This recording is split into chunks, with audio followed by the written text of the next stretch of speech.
sleeping last night, and I had me a dream. I had me one of them real remarkable dreams. I was dreaming about my mama and my papa and my grandmammies. I had two of them, you know. When we was it one of those pee the bed dreams? Now listen here, don't you be blaspheming on my show. I've decided to change everything. We're going to do it all different now. We are not doing it the same anymore. I have found the light, and I am here to try to bring you back into the fold. Are you ready to hear my gospel tonight, Desmond? You found the light. This is like Lucifer, right? This is what we've been talking about. I can't even say it anymore. No, it is not. It is not him. No, he is the deceiver. He is not the light bringer or the truth teller. He is the deceiver. The deceiver? Now listen to me. It's very important that we have this conversation tonight, Desmond, you and I, because I see you are wearing the trappings of the devil. Do you not know that man is twisted by the devil? I'm not. No. It's all about God. Yeah. Oh my Lord in heaven, forgive us all. So I had this dream last night, you fool, that I saw the dove of Christ come down and he touched me with his anointing and the light. And I'm here to save you, Desmond, and me and my foolish wife, heathen as she is. What's the risk though? What do I need to be saved from? Desmond, are you one of them there homosexuals? No. I fuck everybody.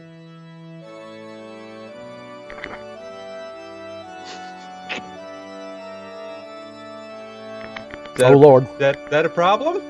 Oh Lord, you've been fornicating out of wedlock. Have you also been committing the sin of onum? What's the sin of onum? Kind of what it sounds like. It's when your ejaculation does not touch the fertile soil of the womb, but touches the fertile soil at your feet. Oh. No. I'm actually free of that sin. I use Kleenex. What are we going to do with you, boy? We're going to have a reading. We're going to read from this here Bible. This was a gift from my papa. We're going to have a reading. Let me see. I'm just going to open to a page. Printed. It was. Shut up now. We're going to open to a page, and I'm going to read. Let's see. Not that one. Nope. That talks all about fornicating. Okay. Nope. That's all about the devil. I don't want to get you any ideas. Nope. I need a good chapter. Oh my goodness. Job is always good. Therefore, O Job, hear my discourse, listen to all my words. Behold now, I open my mouth and my tongue and voice from the words. I have no idea what this means, but it's holy, so you better listen. No, it sounds I will powerful. state directly what is in my mind, my lips, and speak knowledge clearly, for the Spirit of God made me. The breath of the Almighty keeps me alive. Do you understand what I'm saying to you now? Honestly, no, but it sounds really great. I'm kind of in. Yeah? Oh, shit. Yeah. Wait. All right. So then all you got to do... I got one question, though. What's up with your hat? What do you mean? What's wrong with my hat?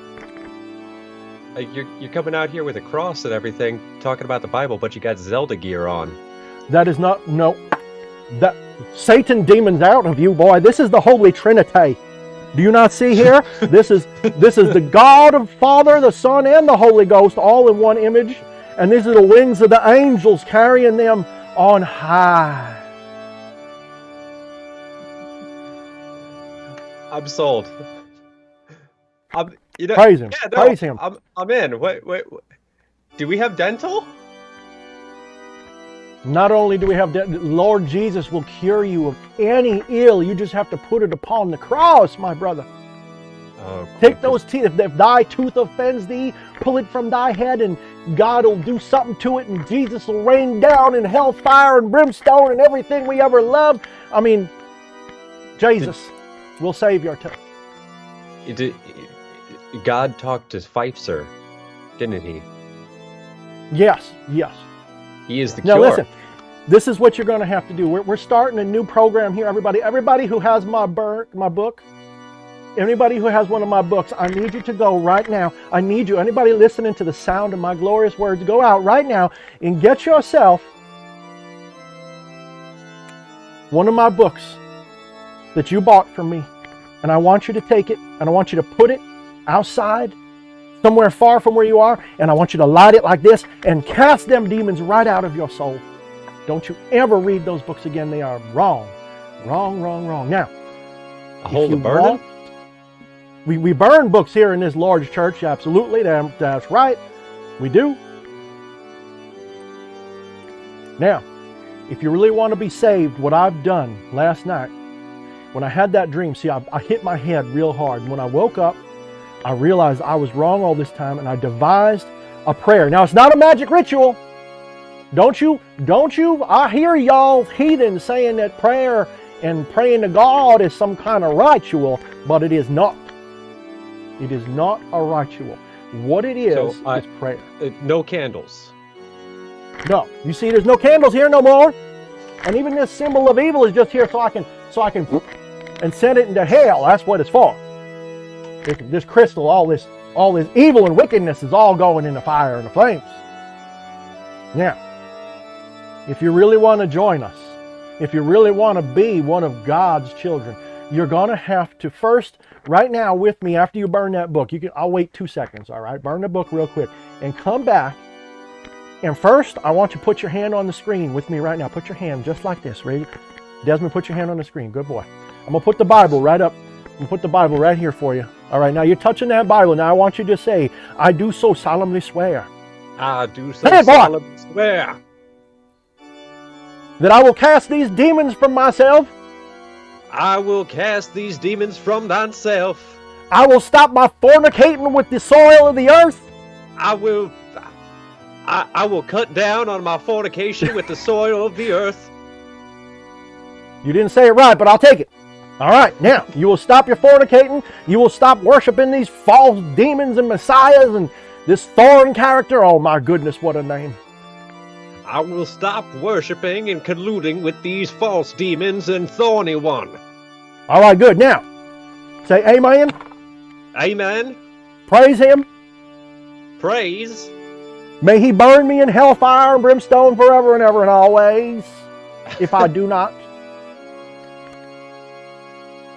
do what I'm supposed to. Whatever the hell I'm saying, I don't even know anymore. God, please fill me with your Holy Spirit instead of this demon. All right, good. Now that you've said all that, now what I want you to do is I want you to go to the link that I'm giving you right now, private. And I want you to go there where you can purchase a bottle of this holy water that I prepared last night. I actually went and I just gave it my heavenly blessing. Now, normally it's the throne of Belphegor, but I figured I would purify that demonic harlot and turn it into a place of good spirits. And I did. I blessed that water. I blessed it and I plunked it up out of there. And now it is the sweet, sweet nectar of Jesus. Oh, I could feel its power radiating through the screen. Oh, I taste it. I taste it. It tastes like my sins have been forgiven. That's what it tastes like. Now you buy yourself some of that water. And when you get that water, you anoint yourself. Remember, this is not a magical ritual. This is not, we are praising him when we do this. It sounds totally different. It's totally different. And then when you're done, you're going to light a candle to him. And you're going to put the mark of the cross and Jesus and everything you can think of on that candle. And you're going to say, praise him. And you're going to hold your cross and you're going to kiss it. And you're going to take another sip of your holy water like this. You take it right on your tongue and put it on your head and anoint yourself with the whole thing. It's only $49 a bottle, by the way. $49. Not some $69 like them evil competitors. That's a holy number, 49. That's a good price for salvation. That's right. Now that we are here in this moment, Father, I want to thank everybody listening to the sound of my words. Let's say a prayer in Jesus' name, shall we? Lord Jesus, please take us these sinners. Please accept us into your kingdom. and do not forsake us ever, ever again. Oh Lord, oh how I pray in your name, or somebody's name, that all of this comes true. And what's happening? What was that? I see a shadow. What's happening? What's happening? Ladies and gentlemen, we'll be right back. I think the Lord Jesus has come for us. It's the rapture. It's the rapture. Oh Lord.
What's up, ladies and gentlemen? We are back. We beat that motherfucker right in his asshole. That fucking, what the fuck was that shit all about? Holy shit, guys. Oh, that's still there. Oh, yeah, let me fix that. Whew. There we go. That was pretty vile. I want to go back to talking about the light and whatnot, magic. Yeah, let's talk about the good stuff, not that stinky old bullshit. So what's going on tonight, guys, on this beautiful April 1st, this beautiful, let me turn down this much more righteous music. Hopefully everybody can hear everybody okay. Let me get a nice sound check from the adorable, doomed demonic wife that I have. Where's the volume control? Stupid fool. There we go. The Rapture is coming for her too. Yeah, really. Oh no, it stuck on you, didn't it? What you mean? This Christian crap, it stuck? It stuck to you? Oh fuck, my magic's too good. Hey, no. Sometimes it's fun to have a little bit of fun. Plus, Book of Revelations, that's fucking heavy metal as fall fuck. I mean, it kind of is. No, yeah, that's don't, for sure. Don't throw the baby out with the bathwater. Now, to be clear, guys, anybody who's got a fucking tight-ass pair of underwear on, I actually do not have a problem with any of the things that we're talking about. I wouldn't be a liberated soul if I did. If I actually thought that being Christian was somehow by itself stupid. What's stupid is what people do with their religions. I am not a religious person. I'm a spiritual person. I'm not a religious person. I think religions are one of the most idiotic things that people can ascribe to. In any way, shape, or form. Religion is not the point. Well, hey, to cut you off real quick, since Flesh Priest isn't here, I'll do his job for him. Jay Sauber left a $4.99 super chat. Thank you very much, dude. Yeah. Horns up to you. Thank you, Jay Sauber. So, Jay Sauber's awesome. Jay Sauber knows where I'm coming from in some ways. He knows. A couple of these other people do too. Eddie kind of knows too. I don't judge, man. I really don't judge. People want to be Christian, be fucking Christian. Just be authentic, be sincere. Do what the fuck you do, but do it with all your heart, and don't expect everybody else to follow suit or think that you're good at it or the best or that somehow you're better because you fucking do it. If you're fucking Christian, live your fucking life just like everyone else does, and understand your judgment of everybody doesn't fucking mean a thing. My judgment of you doesn't mean a fucking thing. So just live your life and have a good time. That's all I'm saying. So, thank you, Rolf Fernandez. Thank you, AD&D Vibes. Yes, fucking second edition.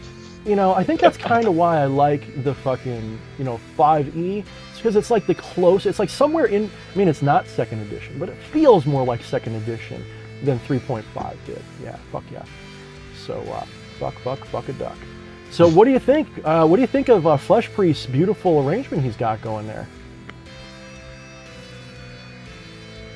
I have no idea what you're talking about. I'm talking to the people in the audience, motherfucker. What do you guys think of that beautiful, beautiful background that Flesh Priest got going on? I gotta be honest. I tend to love Flesh Priest background, but you know, it's a little bit too simple for my taste. I personally love having all this ritual stuff behind me that I've crafted myself and made a part of my own home.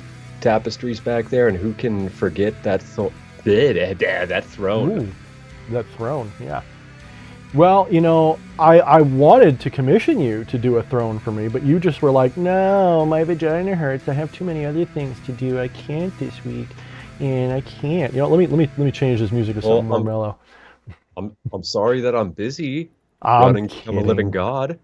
That's a very, you know, that's a lively activity. We can't put that on the side just to achieve immortality. I mean, shit. I mean, different kind of immortality, of course. Honestly, like, where would I put that thing? Like, you haven't seen my house, but I have like a 700 square foot home. Like, I live in like a small, like, when they're like, oh, everybody in the world should live in a smaller little house so they have less of a carbon footprint. Motherfucker, if my carbon footprint gets any smaller, they're going to have to give me carbon taxes. They're going to just have to pay me out of that shit. It's going to be like one of those little baby footprints that you get from the hospital. Right? They're going to have to give me the little bronze shoe. So, what do you guys think of the new aesthetic going on? Let me flash that on the screen again, because of course we got to pay the bills and keep the lights on because I do live in a small little house. What do you guys think of this new pentagram that I designed?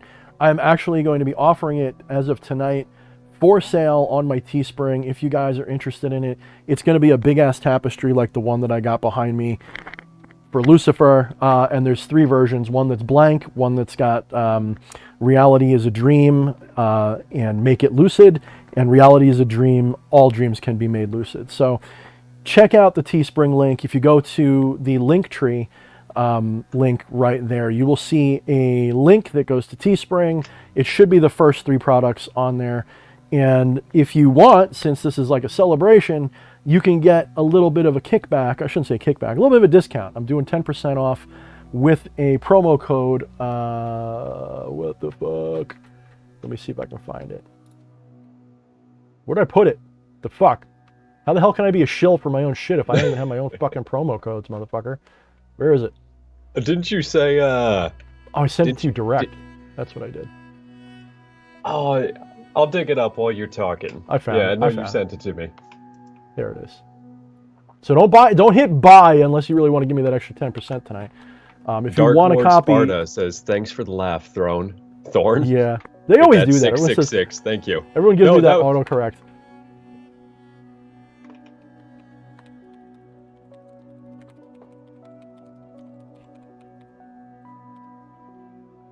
Ye is phasing into the astral there. I'm on this radionics machine. I'm gonna be honest, I haven't fixed all the bugs with it yet, so it has that little strange effect going on right there. If I get a little too close to it, go blow some smoke at the screen. That's what really did it. Ooh, yeah. Hold on, I need a tall glass of milk before I blow some smoke. You know, we really should text EA and get him to call in. That would be fucking hysterical. Like, I'd probably just go away for a little bit and just have him talk to himself. I think it would be fucking hysterical. Like, I'll just go watch from like my wife's computer. Fuck yeah, I miss talking with that dude on the regular. Yeah, he's been busy lately, you know, and he said he was going to hang out tomorrow night, but I don't know if we can really expect him because I don't know what we're doing. Especially when you said that you weren't sure if you were going to make it. We were thinking about watching that, I guess it's new, Nick Cage movie. I forget the name of it, but it's the one that's like Five Nights at Freddy's. It's like some kind of take on it. Oh, God, that looks so awful. I'm in. If you want to watch that, maybe we'll watch that as a fam tomorrow night. We'll do a stream with it or something. Just the 3 of us or 4 of us or 5 of us, however many. But that's kind of like what I was thinking of doing. Yeah. So if you do end up hanging out tomorrow, maybe that's what we'll do. Maybe we'll get together and watch it as a group and do it like that. By the way, again, thank you, Dark Lord Sparta, for that little tip there, bringing us back in the right direction, away from all that love and light shit. Oh my goodness! For a second there, I was the number made me nervous. Of the beast. It's catchy to talk like that. Sacrifice is going on tonight. Someone said that they heard shit. a legit fart, and I'm gonna tell you that's actually. I mean, I'm not just trying to cover up for it. Like I can do it over and over, because I just bought for my birthday, that was just recently, a new pair of fucking shit kickers. I finally got a proper pair of fucking knee-high goth boots. Fucking finally, for the first time in like a long time. So now I can't bitch about it anymore. So I feel good. I feel good. I feel like I'm re-entering my old element. I feel happy about it, man. I really do. You're such a fucking goth, dude. I bet you smoke cloves, don't you? Dude, I'm so fucking goth that when I fart, bats come out and shit, and I'm fucking... Oh my god, I'm so edgy that I cut myself. And like when I'm home alone, I'm literally haunting my own house, dude. What if we are like the ghosts that haven't passed on yet, man? Right? And we just don't know it. And we wonder why everybody ignores us. Well, actually, you wouldn't know anything about that. You're a millennial. You don't know what it's like to be ignored. I'm Gen X. Right, Bata? You know. You know Jen. Jen knows. She knows all about that shit. Fucking, they just ignore us. Fucking Gen X. We don't count. Fuck yeah. Oh, man. So how's everybody's April 1st doing? I assume it's April 1st where you are. Most people, it's going to be April 1st if you're watching this show. So how many of you did some kind of a prank today? How many of you got somebody? If you got a good prank, maybe we should actually have some of the theme of tonight's call-in is if you got like a good prank or something funny that happened in ritual or something. Like maybe you were in the middle of doing like the most serious invocation and like maybe you literally ripped a giant fart right in the middle of it and it was funny. So let's be completely irreverent tonight. And I think that's really the point of like days like this, is like fuck being reverent, fuck being, oh, Holy Spirits, as much as I'll say, keep it sacred and all that. Every once in a while you have to be irreverent, because when you start developing these religious habits, that's what turns into total shit. Needs a jester. True, yeah. Well, that's what your ego is. Your ego is the jester that sits on the throne of the heart chakra. And everyone goes, oh, you gotta be rid of your fucking ego. Oh, you're so hip. Motherfucker, that's just hypocrisy on your part, bro. Be in touch with, embrace that ego. It's a beautiful game that you're playing. Enjoy the shit out of it. Don't you dare act like your ego don't matter. So, fuck all. Okay, but no.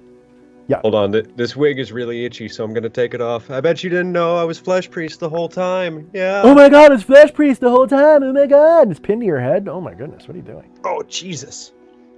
Sorry, Lucifer. Oh fuck. That's better. At least give it up to the right person. Fuck.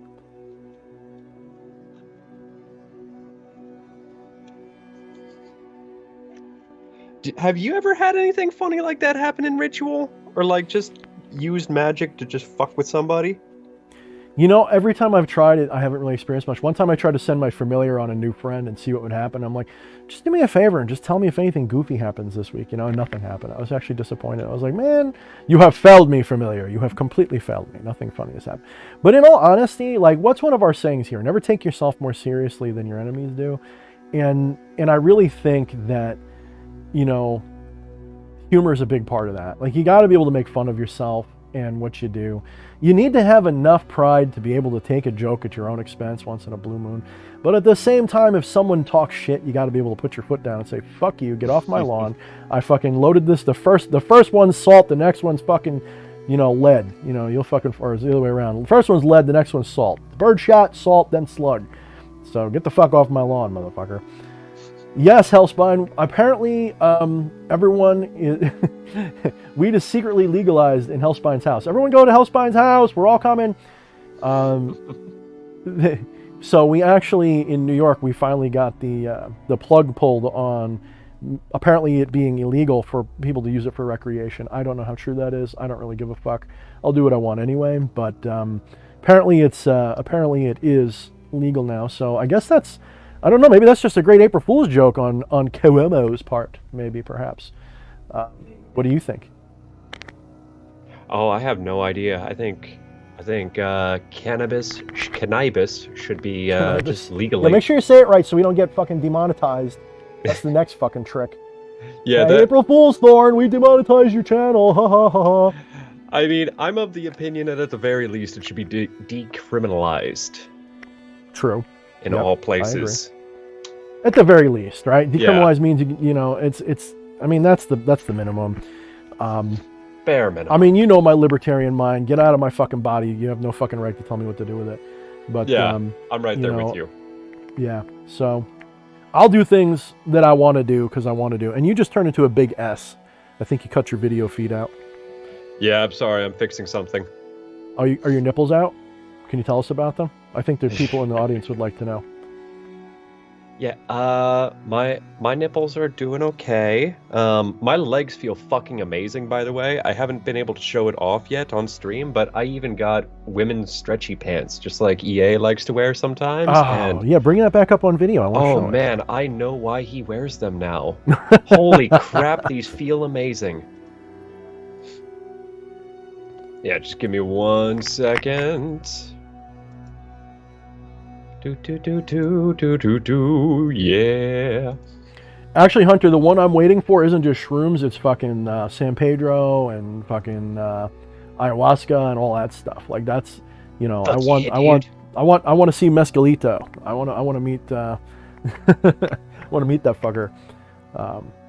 That's what's next for me. I don't really care about the other stuff. Like weed is interesting and everything, but it's not really. Okay, now you look like you're glitching out as usual. You and your little, your little glitch meme. Very cool. I do like it. Oh boy, that isn't supposed to happen. I swear. It looks kind of legit though. It's kind of what you're going for. Like you always do, like to make yourself look like a glitch. That is fucking wacko right there, dude. Yeah, I don't. Hold that on, must be April 1st at work. I'm going to throw a wrench in everything and hang up and call right back to see if that fixes it. Oh, you guys get to hear that cool boom, boom, boom, boom. Oh yeah. Hey, go for it. See if it makes the sound. Bloop. Oh crap! Oh, what do I do? What do I do? I gotta hit a button. What am I doing? All right, he's not there. Let me call him. Come on, rock it out with me, guy. Oh, it's over already. No, you're still glitched as fuck. Figured it out. Not yet, of course.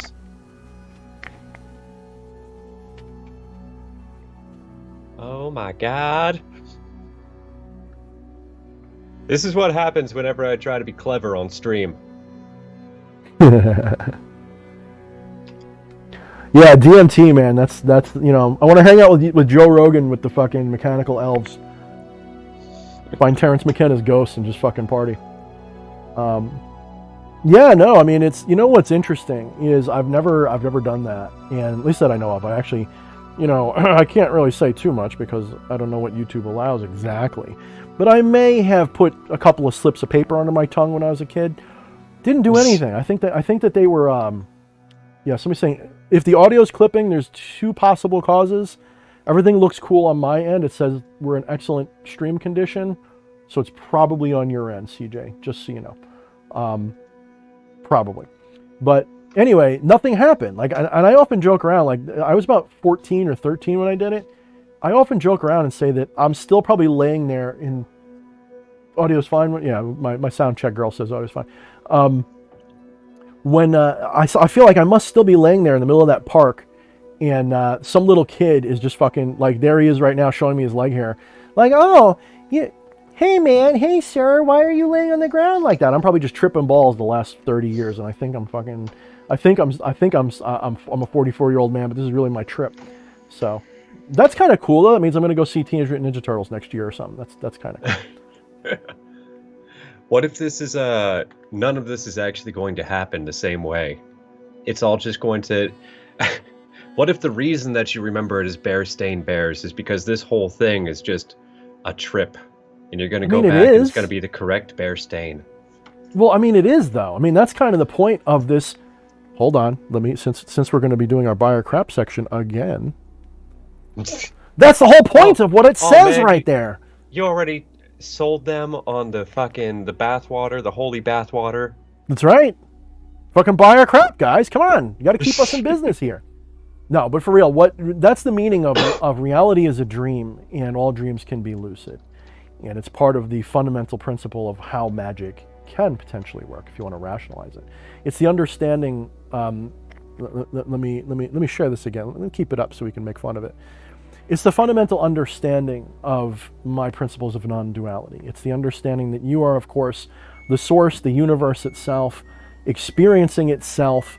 One way to think of it is like the same way that a crystal prism will split the colors out of white light and make white light appear as a rainbow. Consciousness peers through the prism of the soul and creates the experience of a reality, of a universe, by gazing upon itself through that prism. So when you understand that everything is a dream, your waking state, your sleeping state, when you understand you're always dreaming, then you start to ask yourself, what does a lucid dream actually mean? What does it actually mean to have a lucid dream? In every case, a lucid dream is the quite illusory but real experience that you are awake now. And so an awakening is what a lucid dream is.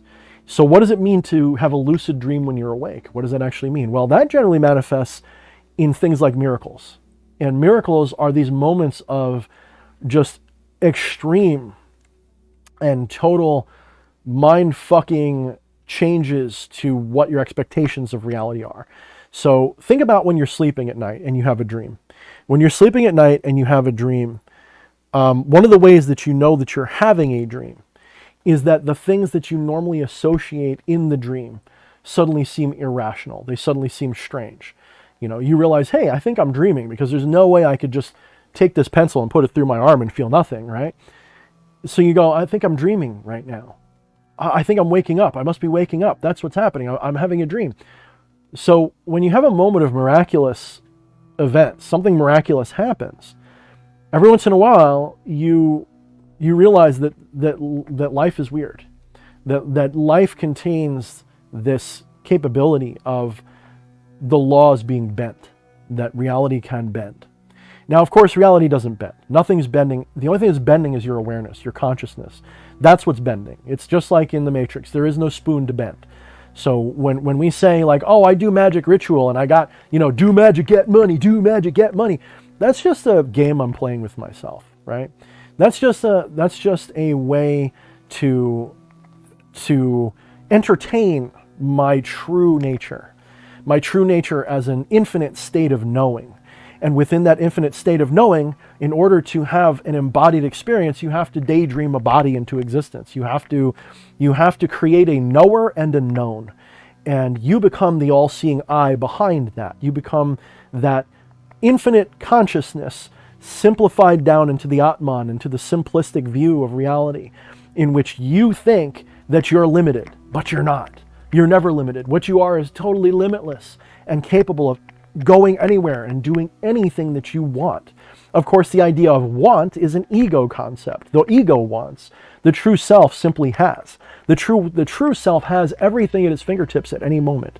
And it actually, the thing it desires, if you could say desire, the thing that it actually wants is limitation. That's actually why you're here. You're not here to be powerful. You're here to be powerless. And I know that sounds completely balls-ass backwards compared to what most other occultists are going to tell you, or what most other religious people are going to tell you. I'm a left-hand path practitioner, and I'm here to tell you, you're here to be powerless. That's why you're here.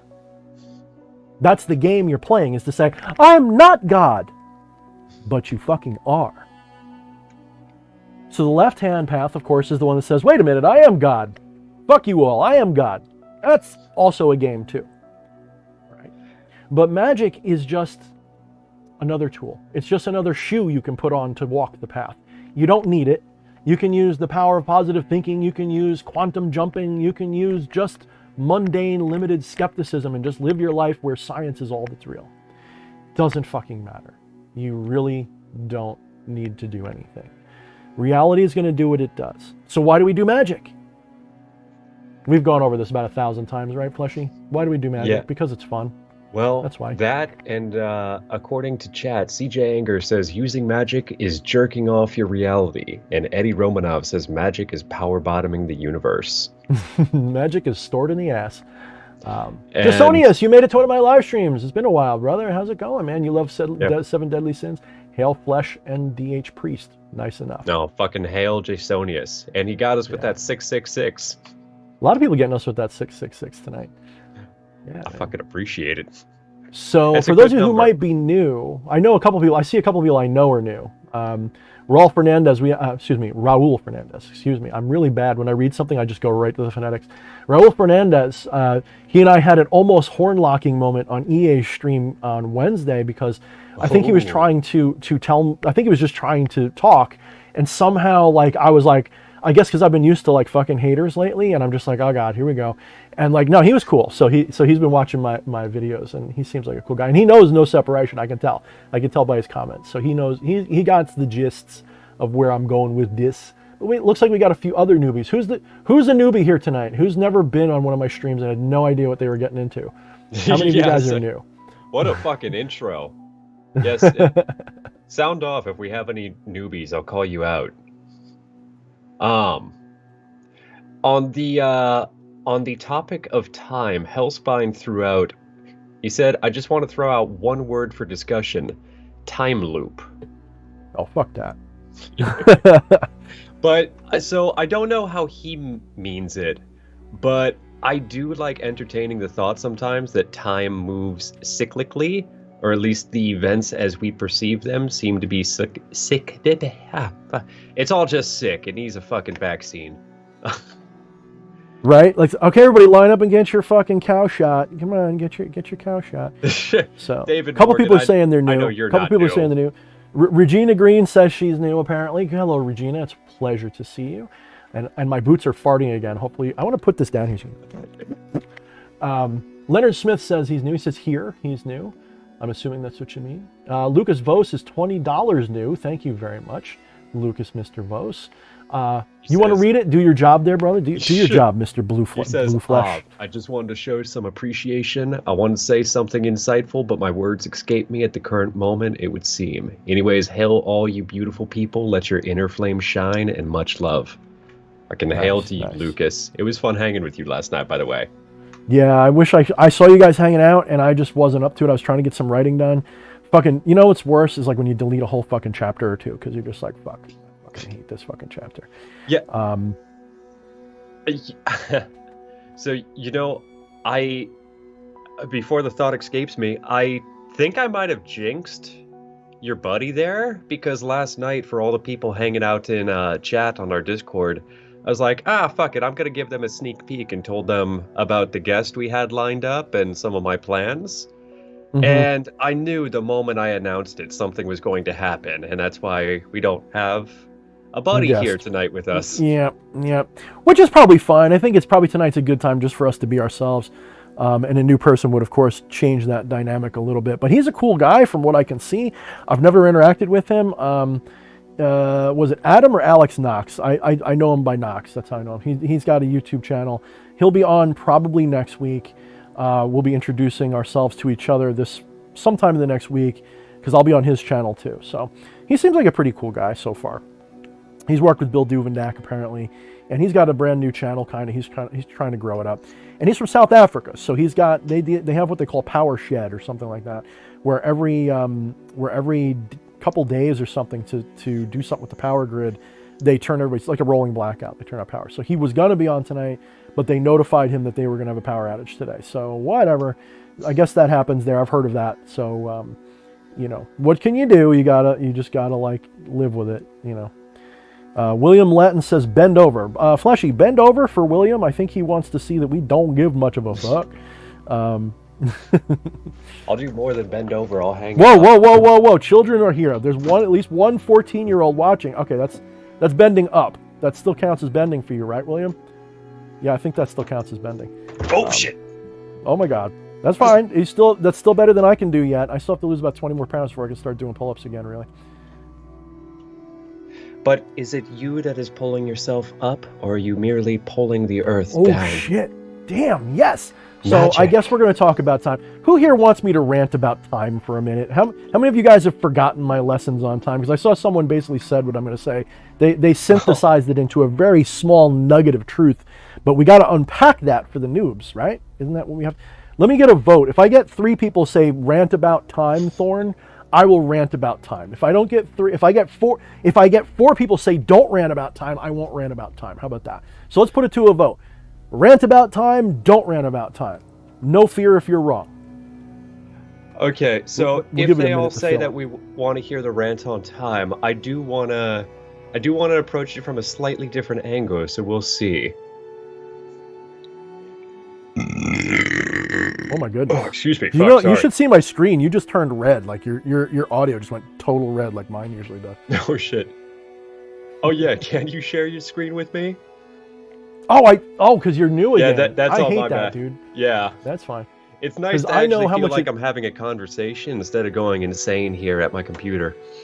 There's nothing worse. That's why I insist. Like when I DM for Dungeons and Dragons, or when I host my weekly video classes. By the way, if you're new here and you'd like to learn from me, I'm a lot more serious during my weekly classes.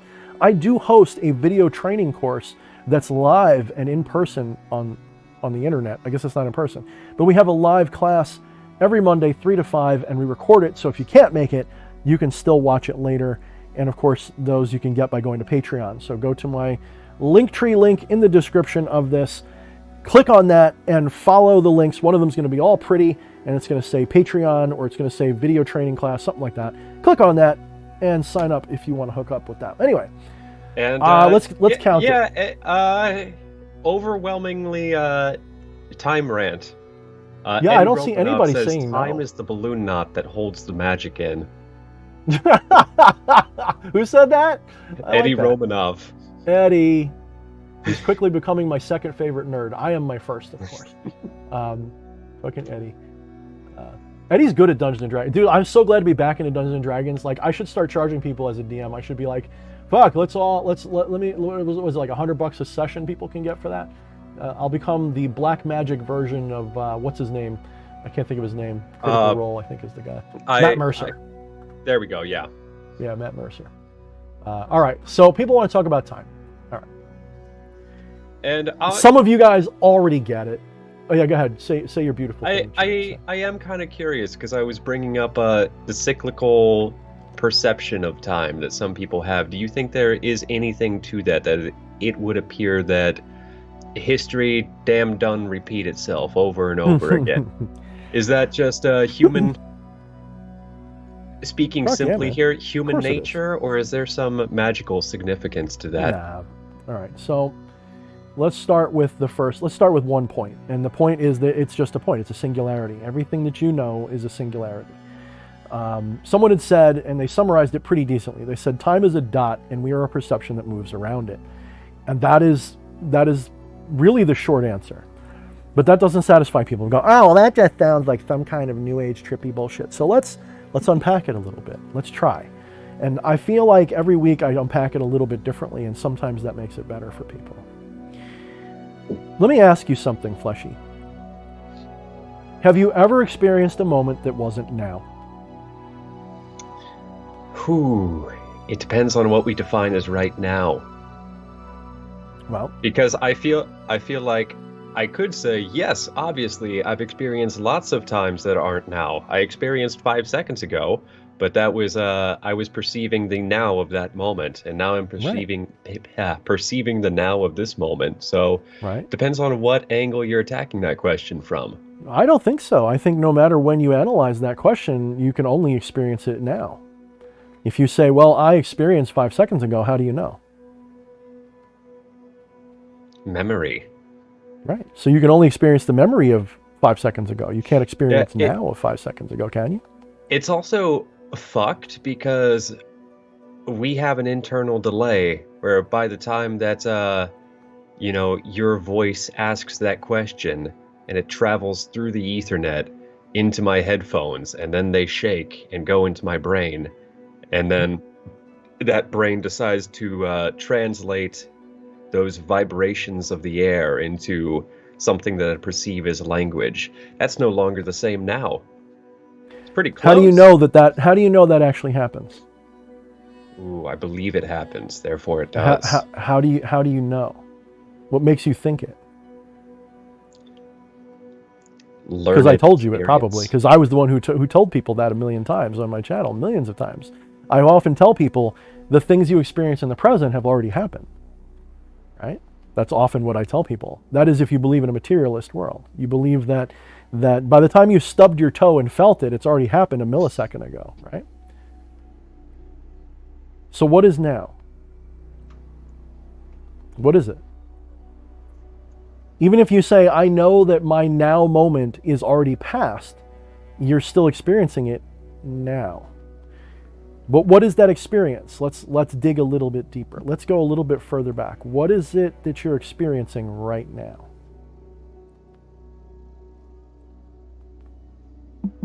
Right now, I'm experiencing having a conversation with you while making a joke in the chat about how we need a Vsauce theme. Nope. Yeah, we do need a Vsauce theme. I need to be like, "Hi, Thorne here." What is now? I think he did do one like that, didn't he? I feel like it, yeah.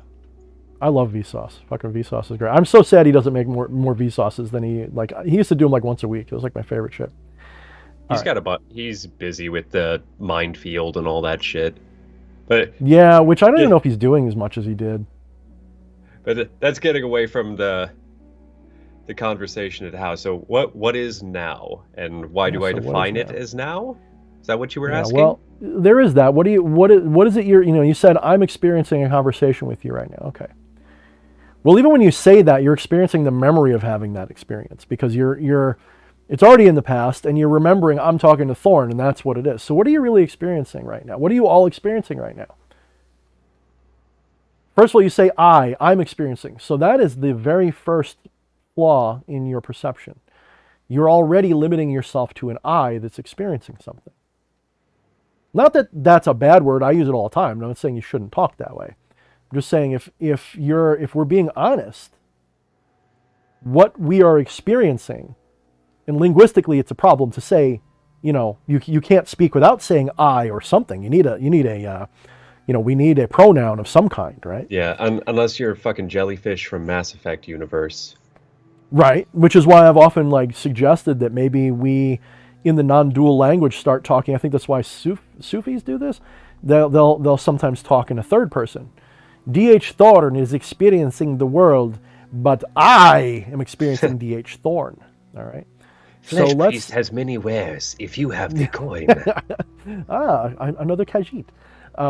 So let's untangle it a little bit. So you said I'm experiencing.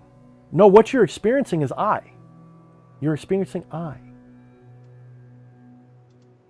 And what is that? And what is that? What is that is experiencing I? What is that?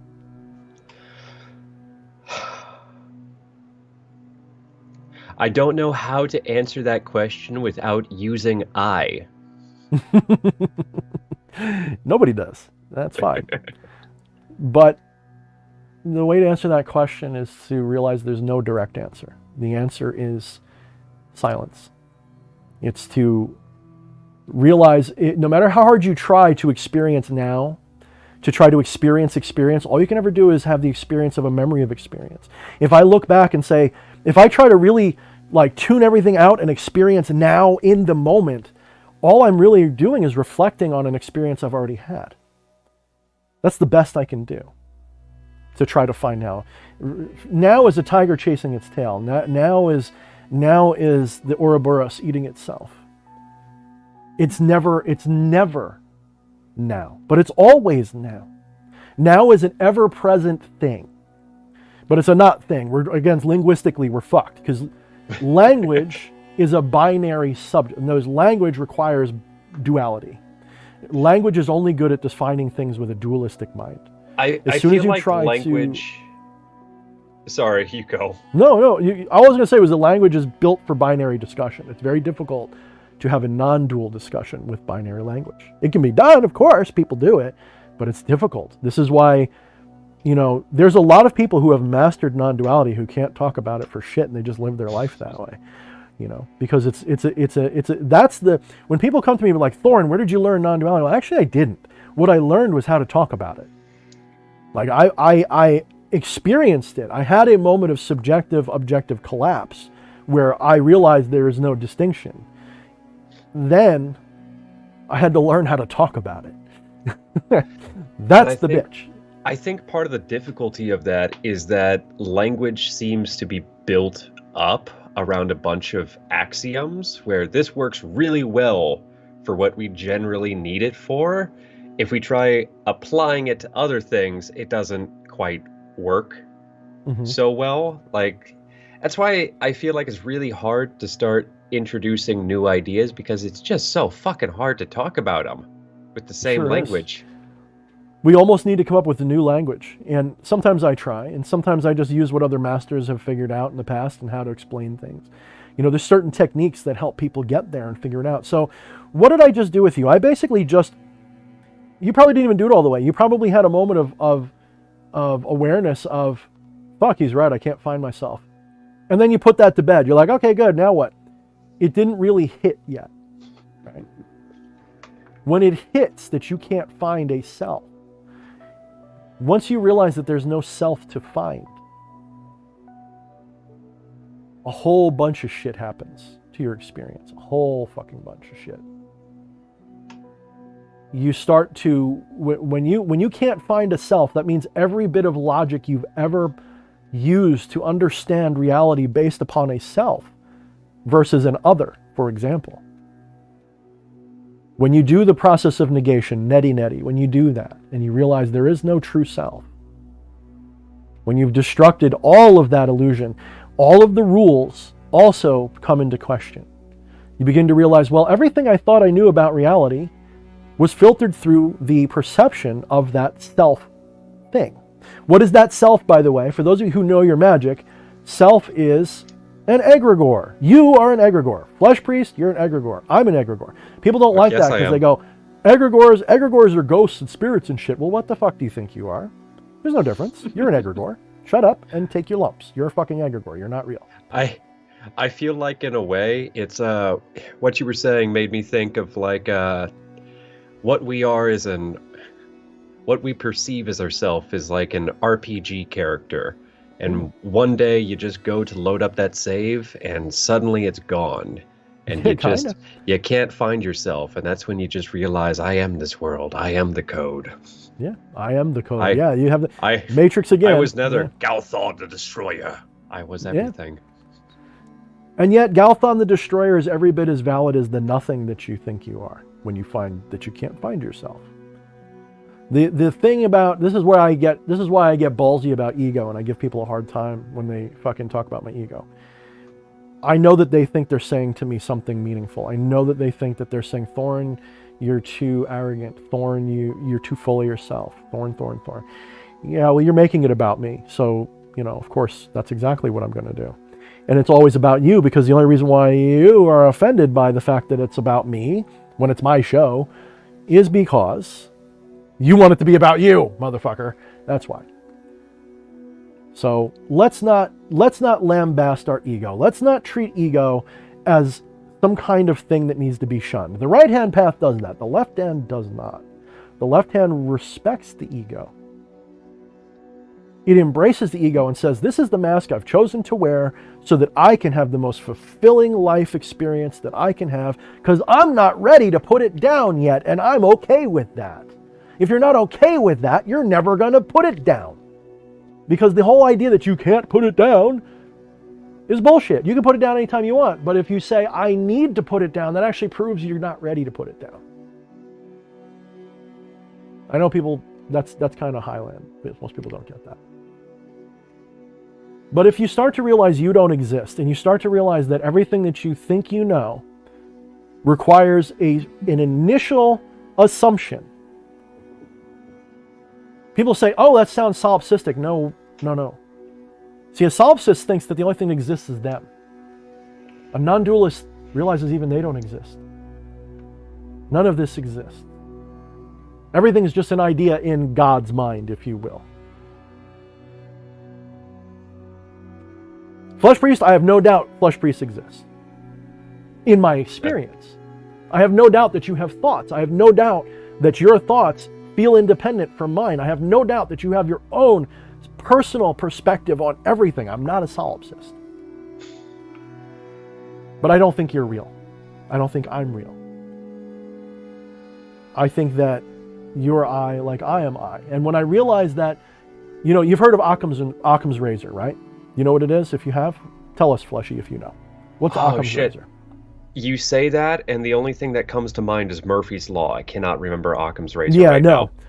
Occam's razor is basically summarized as the answer that requires the fewest number of assumptions is usually the right one. People say the simplest answer. It's the one that requires the least number of assumptions. So in other words, Usually the way that works is if you need a big complicated answer to explain something, it's probably wrong because you have to make a lot of assumptions in there. So materialists make one fatal assumption. They assume that they exist. They assume that anything exists. And this one fatal assumption locks them into a materialist perspective forever. Now this will start to sound like, oh, Thorne, you're an idealist then. No. An idealist denies the material. They say material is not real. Haha, it's all fake. I make it all up. In fact, if I don't look at it, it disappears. No, that's not true either. Do I have to look at the gun at the back of my head and pull the trigger and kill myself with it to prove that it's real? That's silly. The thing that is created is not the thing. You don't create anything. What you do is you create the egregor of it and you experience that egregor. There is a this, okay? This is not, it is both 1 and 0. It is truly 0 because if there's only 1 and no 2, then if there's only 1, you can't have distinction. So 1 makes no sense. There must be only 0, right? If there's 2, you can have 3, 4, 5, 6, 7, 8, 9, 10. If you have 1 and 1, you can have 2. If you have 1, there must be another 1 to separate the 1 from the other 1. So that's not right. Logically, it's wrong. If there's only 1, then it must be 0. Otherwise, there must be something outside of that 1 to distinguish it from. This is also, someone says all is God. My problem with that is there can be no God if all there is God. Just like there can be no 1 if all there is 1. A singularity is a mass without dimension. It has 0 up, down, left, and right. Likely has 0 time too. I'll have to check that one though. It might have infinite time. That might be the difference. So then if we perceive all this separation, that would, all these different dimensions, would that not be a singularity then? If what? I didn't quite follow you. If we're perceiving all these different forms, you said a singularity is... Fuck, I already lost the words, god damn it. Good, that's me. Whew. You gave me a hard question there. I had to trip you up. So if we can see all these different perspectives, these different dimensions, these different directions. Yeah, to play devil's advocate, would that mean we're not in a singularity since we can distinguish all these different forms? Well, what's being distinguished is what's in your imagination, basically. So even the idea of up, down, left, and right is just an idea. We can test for it, true. I can use an idea to measure an idea, right? That's easy. Let me give you an example. Take a ruler out. I got one right here because I do a lot of crap with rulers, like myself, all kinds of shit. I don't give a fuck which side of the ruler you use, metric or whatever, the American one, the right units. One. No, the freedom unit. I don't care which side of it you use. They were chosen arbitrarily. And I don't care if you say, well, actually, a millimeter is the distance that light travels in a certain time. Fine. It's still an arbitrary decision to measure it that much. It's still an arbitrary decision. There is no such thing as inches or millimeters. It's an idea. Soon as you start going, I've got inches and meters and so on. That's an arbitrary decision that your mind, the limitation of Atman, has made to separate the Brahman from itself into little bite-sized pieces like a net. And the more we look, the smaller and smaller we look, the smaller our microscopes get and the bigger our telescopes get, the more divided that whole 0 becomes. In other words, in 0, Fibonacci. 0, 1, 1, 2, 3, 5, 8, 13, 13 plus 8, 21. The Fibonacci turns into a fractal that goes forever, and you have this eternal pattern of chaos emerge out of that. I mean, the difference between order and chaos is one number. And if it's infinity, it contains both. So, what do you mean by that, out of curiosity? The difference between chaos and order is one number. take any pattern, say 1, 2, 3, 4. Oh, okay. You go, oh, there's a pattern here. All I have to do is add one more number and fuck your pattern up. That's all I see. I didn't follow that. Yep. Okay. In infinite, so in other words, in pi is both infinite order and infinite chaos together. Yeah. Yeah. Remote viewing says, no, it's a measurement. My question is, what's a measurement? What do you mean? How is it a measurement? What is the reality of a measurement? It's still an arbitrary decision to say that's what it means. You're still saying, when you say I measure this table and it's 14 meters across, that's a big table. 14 centimeters across, that's a small table. You're still, see, I'm not using metric. I don't know metric for shit. You're still making an arbitrary decision that that's what a meter or whatever represents, or that if you say, well, we're figuring out, I forget the exact thing. I think it is right now measured by the distance that light travels in a vacuum for this amount of time.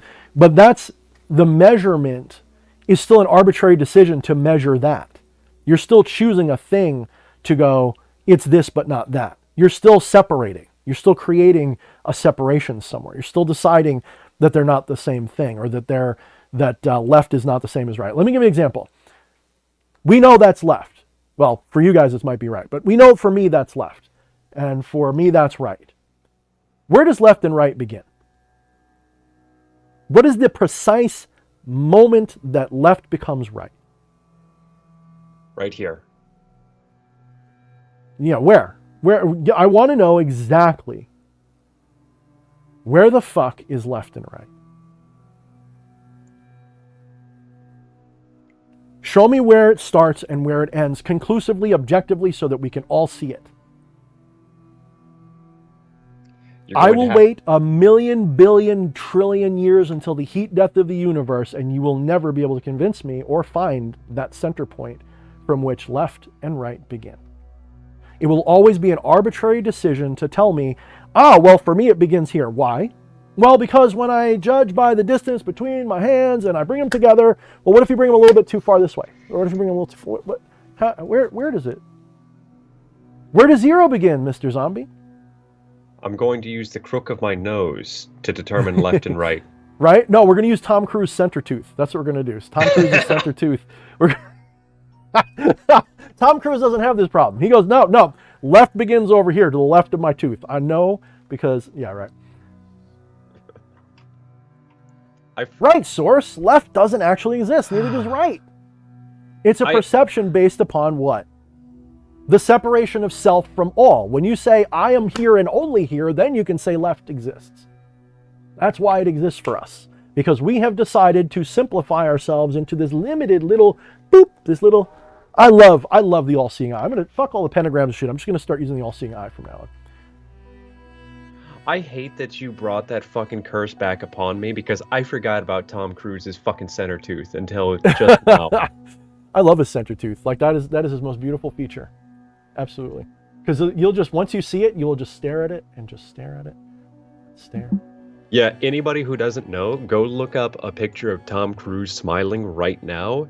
His teeth, there's not two front teeth, there is a center tooth that everything divides between. Yeah, look it up. It'll we'll wait a minute. Go look it up, rewind the tape. It'll blow your whole mind right out of the fucking pool, man. You'll need a whole new rubber ducky to swim with. Okay.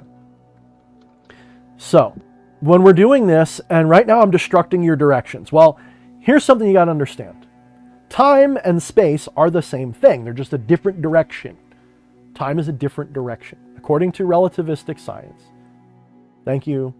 Thank you, oh holy Einstein. Of course, Tesla is your better, but we know Einstein made sense, and so we shall use his wisdom here in this, our altar. Time, even Einstein would tell you, time is not just relative, it's an illusion. He'd be one of the first people to tell you that. What is the biggest mistake we make, honestly, after, of course, thinking that we exist and that there's separation. What's the biggest mistake? We say time is moving. How many of you, put in the comments, be honest, how many of you believe that time moves? Does time move?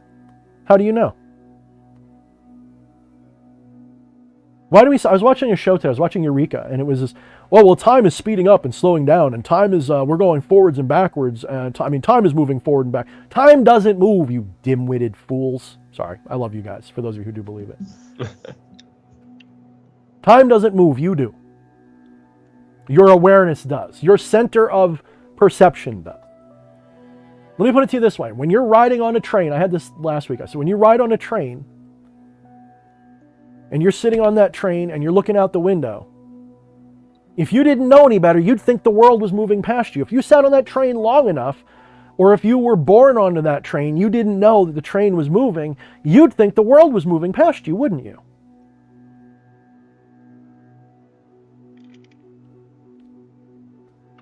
That seems to be pretty logical to me. Which is moving?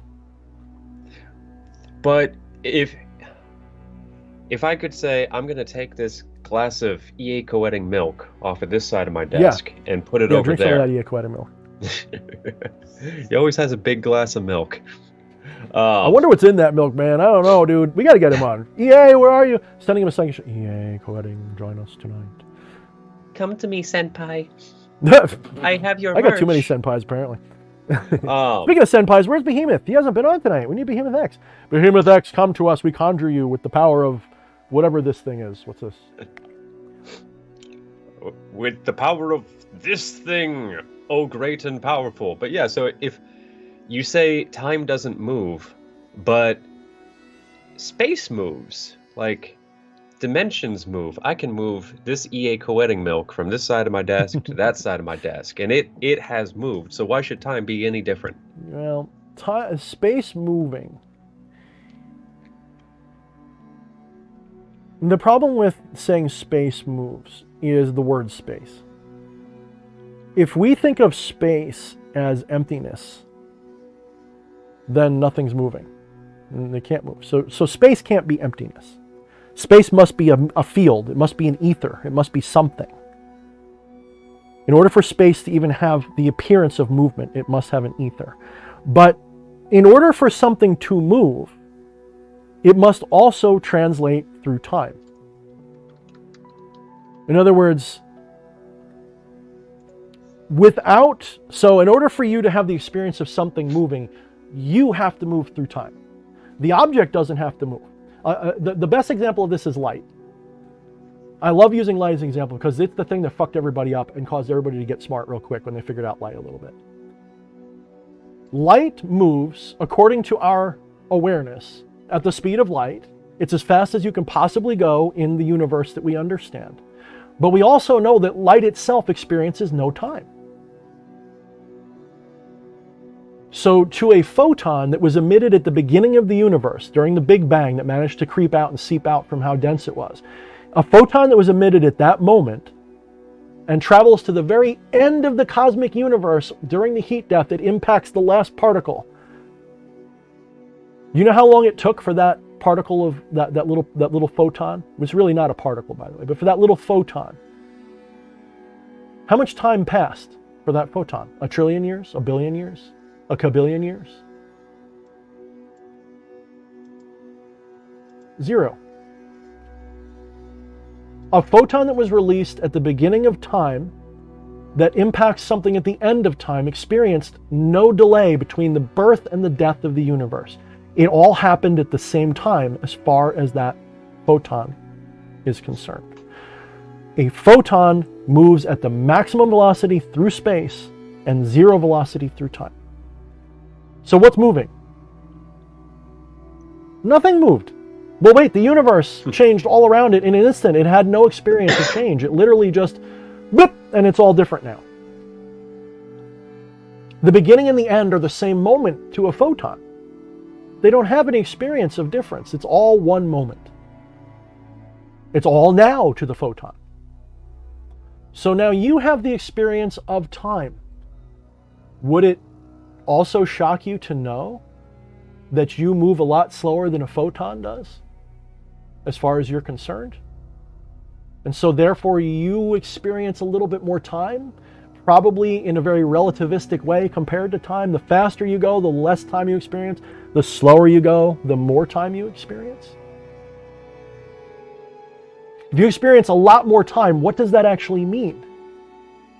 Since it's inverted, people think, well, if I stop my time, if I go slow enough, that means time goes really fast.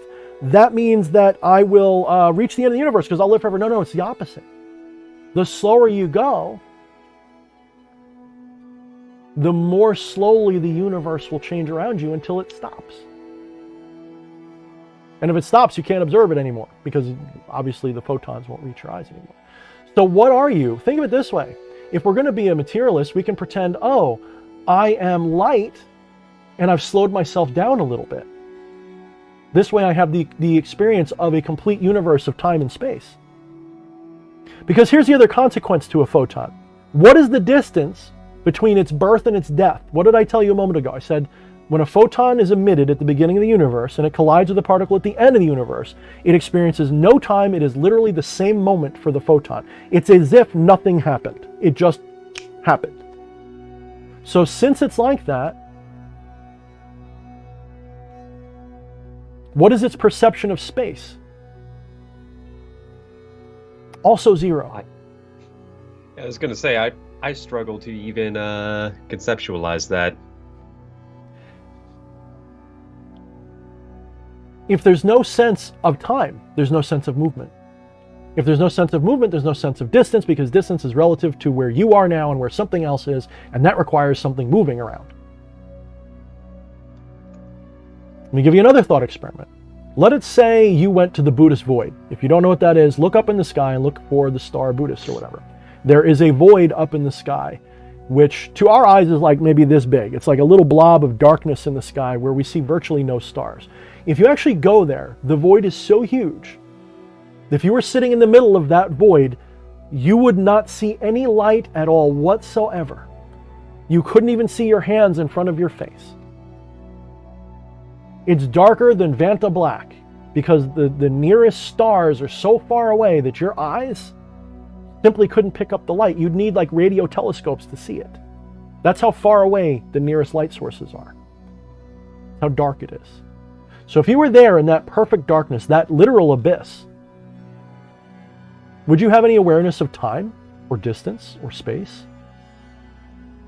Everything that you use to measure time, distance, and space requires a sense of relativity from something around you. You could feel up your body, right, and say, yeah, I feel like that's not the same place. You could say it's not the same place, but the distance, you'd struggle to get a measurement of the distance between the tip of your fingers and your elbow. And if you did, what would you have to do? You'd have to use the relative distance that you feel between your fingers, and you'd have to make some kind of bullshit story up to make sense of it, which is literally what you did with meters and inches. Because your brain, when you feel up and down your arm, if you're being really honest with yourself, you're really being honest with yourself, the sense of distance is actually something you've learned. Because all your brain experiences is a rubbing sensation. That's all it experiences. The idea that one rub and this rub are somehow separate is fine, but as soon as you try to like say that there's a distance between them, that's problematic. You have to use some sort of calculus in your own brain based on things that you already know about yourself from when you could see it. You've learned to perceive the distance between the tip of your finger and your elbow. So if you were born into that darkness, you would just experience a rubbing and there wouldn't be any real idea of movement of your hand. There wouldn't be these things. Eddie says he can feel up his body. Thank you, Eddie. Thank you. Eddie's like that one kid in the class that's just like, just like cracks the jokes. No, we love Eddie. Keeping it irreverent today. So all of this has to do with time, by the way. Time is an illusion. Time does not exist. But time, as an experience, is deadly real.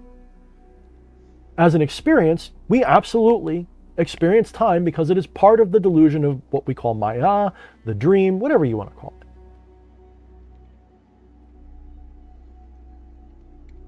We have to experience time, otherwise it would all happen at the same time. To that photon that was emitted at the beginning of the universe who collided with an object at the end, everything happened at the same time. So since it has zero time experience, all of reality happens to it at once. So is there any distinction that it could make? See, a photon of light probably doesn't question its non-dual nature at all. Because as far as a photon's concerned, everything is touching. Every point in the universe is right next to itself. As far as to a photon, time is zero, distance is zero. Reality is a singularity to a photon. Hold on, I'm going to cut you off really quick to say Eric Coetting is in the chat, and my God, do I hope he caught the beginning of this stream. Eric, go to the beginning, dude. Rewind the tape. I need you to watch the beginning. It's like 10, 20 minutes brother. Long. Watch the beginning and come back. We love you, brother. Oh, he's going to come back. Hold on. I think we're going to do, yeah, get it all going again. I don't know. He might rewind the tape and just have to catch up. Please rewind the tape, dude. You're going to fucking love it. I don't know if he'll find that as fun. You got to mess up the visuals now. I'm hungry again. I think I need to eat more dinner. I lost too many pounds the last couple of days. Should I just put the hat back on and we'll reenact the beginning? Should we reenact the beginning, guys? Fiend. Keto fiend. Let's not do that again. There we go. So, thank you for joining us tonight, Eric. I really appreciate you here. Yeah, absolutely. I'm happy to be here. I got my milk. I got my stretchy pants. Yeah, Hellspawn, I'm not sure if I'm following that exact point, but the way I see it is, imagine we are all falling into a black hole, and the universe looks like it's expanding because the black hole is getting deeper all the time. That's probably, if we're going to be a materialistic answer, that's probably more like what it is.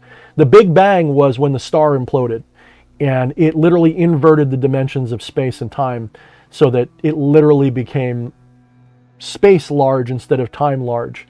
And in so doing, it goes backwards, like in space, if that makes sense. So it has the appearance of expansion, but we're actually imploding right now. That's actually what it is. That if I was a physicist, that would be my perception. I would probably try to write a paper on that, and I would probably be if I was a materialist physicist and didn't have a non-dual center to my awareness, I would be of the camp that believes that all of reality is within the heart of a supermassive black hole somewhere in a bigger universe. So, and fuck everything up, because then I'd have to explain that universe, the universe before, and before that, and before that, and before, and before, and before. Which is why I am not a materialist, because you can't do that. It doesn't work. You're dividing by zero and the whole thing crashes. It just doesn't work. No, Eric, you gotta go in the past. We're not leaving the past. The beginning was where it was at. It's like you're not even listening to the time rant. Even just for like 3 minutes, like even just go 3 minutes in the past, dude. And nah. I mean it. Open another browser or something, like for real. There's always later. We could be here in this perception of now. Just so you know, when Flesh Priest was you, I saved your soul. Just so you know, we'll start I saved your soul. I got you to convert. I know that's. He loves your hair, by the way. Our hair. We miss you, brother. All right, so back to the point. So time. Everybody wants to know about time. What the fuck is time? I mean, this doesn't mean that you should be late for your... Yeah, really.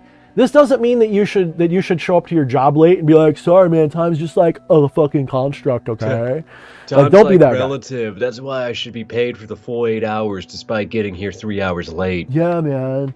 Fucking don't you know you just legalized it, man? That's why, I'm not even late. I'm actually early. You know what I'm saying? So, yeah. I'm like early for tomorrow, so really this is overtime. All you need to know is it's always now. Once you figure that, like, that's the beauty of non-dualism. Once you get the basic premise and you extrapolate it to everything that you know, you can't help but make sense of things that make no sense. It literally just goes, oh, well, that totally explains it then. Totally explains it. So why do we have the experience of time? You've heard me bring this up 1,000 times. You can answer for me if you know the answer. Well, you know, I'm going to reference the great and powerful Eddie. He said something earlier in terms of left and right. Left and right may be delusions, but they're useful delusions. Exactly, they're useful delusions. I will say the same thing. Time is a useful delusion. It's a useful... If you didn't experience time, everything would happen all at once. And the illusion of Maya would just be beep and it's gone. What fun is that? How could the illusion be fun if it was that over quick and done? You gotta savor it. No, you see, you are the infinite state of knowing, a singularity of knowing. And the only thing that you can know is the state of knowing. That's all you can know. So the infinite state of knowing either knows all of itself at once, or it limits itself to a smaller perspective. By limiting itself to a smaller perspective, it gets to pretend that I'm not all of this game. And when it does that, it can have this really fulfilling experience of everyday life. You may not think it's fulfilling. Maybe you were born with 17 testicles and 42 tits and you can't live a life that's happy because it sucks. But even that is absolute splendor compared to boop, and it's done. Let me ask you a question. If you had to choose between 5 minutes of being on fire, all right, maybe that's not fair. 5 minutes of being on fire or never experiencing anything at all. Now, you might say as an ego, I don't want to experience the fire. Fuck that. I don't want to not exist.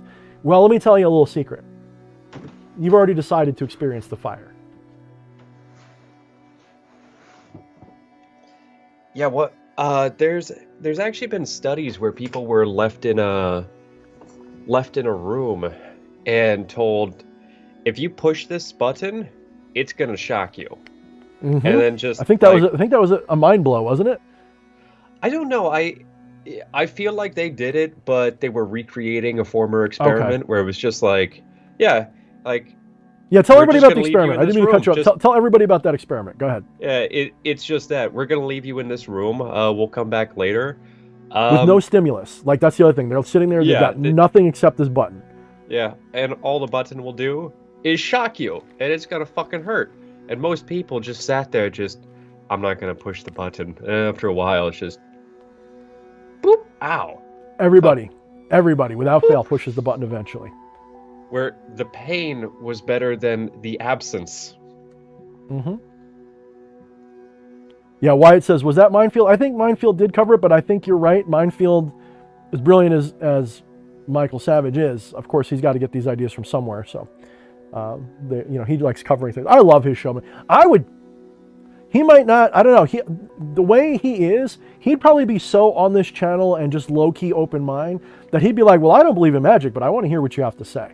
And I think by the time we got him off the show, he'd be like, it gave me a lot to think about. Like, I know that he would be, that's why I like him, is that he's not an ideologue. He's literally just like, the motherfucker did ayahuasca, all right? He did ayahuasca to find out. He fucked around to find out, and he found out. If you watch that episode, he's just like, what just happened? I love that ayahuasca episode because by the time it is done, he looks like a different person. He did. Because I think he became a different person, quite honestly. I think that he had a moment of ego disillusion and he doesn't know what the fuck it means now. And he is going to spend, that's the beauty of those things, but also the danger. When you go into those psychedelics without a spiritual side, man, is that a tough journey because you've got to figure out what that meant. When you realize what it means to have your ego turned off or dissolved, we'll say, because it doesn't really turn off. When you have that separation from ego, I didn't need a chemical to do that. I had a much less vivid version of what people on ayahuasca or San Pedro or these other things have. I didn't have the full Monty mind-blowing, whoa! I had more of a, holy shit, wait a minute, what is that? Whoa! And then, okay, I'm normal again. I don't know why, how. I don't think it was something I thought of. It just happened while I was thinking about it. And it's never happened like that again. But I remember what it meant. And I remember what it meant to go, I'm not just D.H. Thorne, I'm everything, and everything is also an illusion. And oh my God, here I go. I don't want to go all the way yet. I want to come back. This is fun. And this weird conflict was resolved by me just going back to being a basic motherfucker who's got to wipe his ass every day. And it was that inflation that people who have like that false divinity feeling get, but it was coupled with a I don't exist feeling. It was like someone slipped me something. Maybe they did and I just didn't know. It's possible. But then again, if you take that disillusion state and you go to an ascended master, we'll say, or someone who's supposed to be. You go to a guru, like a real one, not someone who's like fake. You go to someone who's an actual guru, and you explain to them what you experienced, and they help you unpack that. You're going to be like, oh my goodness. Okay. Because you've now experienced it viscerally for a brief moment, and because most people who've had it, they can't explain it. They go, yeah, I saw colors and weird shit, but I was gone, man. I wasn't there. But I was. And then I blacked out or whatever. Like, I saw some elves and it wasn't me, but it was. And they were talking to me, but there was no me to talk to. It was really fucking weird. Holy shit. Got a super chat from Mr. Eric Coetting with 666. Says, incredible job, guys. Now I know the Empire will be well represented after my final transfiguration. But you'll have to make the wig permanent. I don't. Oh, fuck yeah. I don't know if I could ever be the spirit, but I'll do my damnedest to be the face. Love you, Honey, brother. get the staple gun. We're going to need the staple gun. I think it's in the shop in the bottom drawer on the fourth shelf. You know where I'm talking? Yeah. Okay, good. Fuck that. I'll just grow out my hair again. Oh, fuck that. And we need a plane ticket to out there on the West Coast. I won't say exactly where because he's probably scared. But we'll go there and you just ka-chunk, ka-chunk, ka-chunk, and it'll just be permanent. It'll be. Yeah, he'll stop twitching. I'll use the shorter staples. He won't twitch so much. Pain is temporary. Beauty is forever. Pain is forever. Everything's forever, my friend, because nothing is time does not exist. Everything you experience is always now and is always forever. Okay, so what is time? How many of you guys have heard me talk about the block time universe in the materialistic sense? Let me see you guys in the comments. Oh, he's going to talk about block time universe now. Thorne's going to talk about block time. How many of you guys are new and want to hear me talk about block time universe? Let's do it that way. That'll be like 2 people. And you know what? While we're waiting on that, for those of you who are new, these are call-in shows. So oh yeah, right. The call-ins are now open. I have that little ticker on the bottom of my screen. If you want to get on, tell a story to us, ask a question, or pretty much whatever you want to do live on air. That won't get us kicked. Join our Discord, link is up above, and message Flesh Priest, or just jump on Skype and message Flesh Priest. I am the only one, and we will see about getting you on. We always have the non-dual hour, and then we go into like the demon stuff afterwards. Shaman, what's up, brother? He says, you all have a great night, brothers and sisters. Hail thyself. Watch the beginning, man. You'll be laughing your ass off. Same with you, Patchwork. What's up, man? Time is only an illusion. The only time now is party time. Whoa, yes. You're not wrong. Even the great Buddha said so. All right. So someone said that they wanted to hear about Block Time Universe. I know I saw it, and if I didn't, I'm going to pretend I did because I make my reality. I reject your reality and assert my own. Someone said they want to hear about it. So I won't go too far into it because I want to get onto a caller, and I want to start selling you guys more crap. Because I'm working my ass off here tonight, guys, and I want you guys to pay me money if you haven't already. So we're gonna go and take a look at that. But at least I'm honest about it, right? At least I'm not like, oh, I'm so pious, I don't need your money. Motherfucker, I need to eat, man. I'm on keto, and that shit's expensive. So we will talk about that. So let's talk about the Block Time universe for a minute. And I hope you guys find value in what I'm doing here. It's not just fun. I hope when you guys are done, I hope you guys smoke the biggest freak. I probably can't say that. I'll probably get in like the biggest trouble. I hope you guys do that thing that's illegal in certain states and fucking get completely blitted out. You indulge in the greatest of substances, whatever those may be. Yeah, even if it's just air, I don't give a fuck. Someone was saying, who was it? Was it Steroid or was it Mark? I forget who it was. Somebody was saying they put up the video of fucking Richard Pryor when he was fucking out of his mind on coke and doing an interview. And I'm like, you know why I love Richard Pryor? Because that's basically when I do let my thoughts control what I'm doing or think or let my thoughts happen. I pretty much remind myself of Richard Pryor, the shit that's just rummaging through. Motherfucker, this is why and shit and fucking piss. And I'm totally Richard Pryor. Inside, I'm basically Richard Pryor. All right. So, dead. In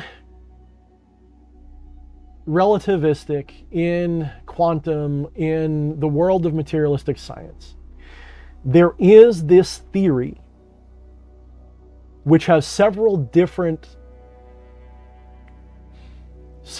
offshoots, we'll say, several different flavors, that if you look it up on Google right now, Google block time universe, just like it sounds, BLOCK, time universe. There are several different variations of the theory, but the theory basically says that all of time has already happened, right? In fact, the problem is that when we try to explain it, we still have to talk like time is real. So we're going to pretend that time and space is real for this conversation. In this materialistic view, time and space are all played out. They all happened already. So from the Big Bang till the big ending of the universe is actually one big block of time-space. It's one big thing. It's a solid, picture a block of ice. And every molecule of that ice is some little moment in the block time universe. And that means, so in other words, everything that you've ever experienced that has happened didn't happen. It's already happened, but it's already been happened, and so is the future. The future's already happened too. See how hard it is to describe? This is why you got to do pictures and numbers and shit, because it's really hard to speak about.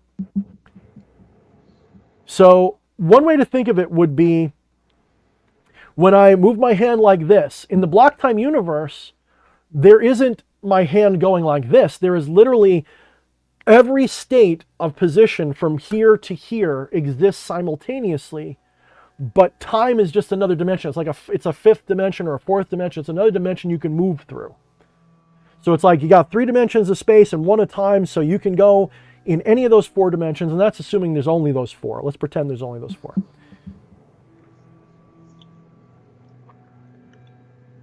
So you could go from my hand here to my hand here just by moving through the direction of time.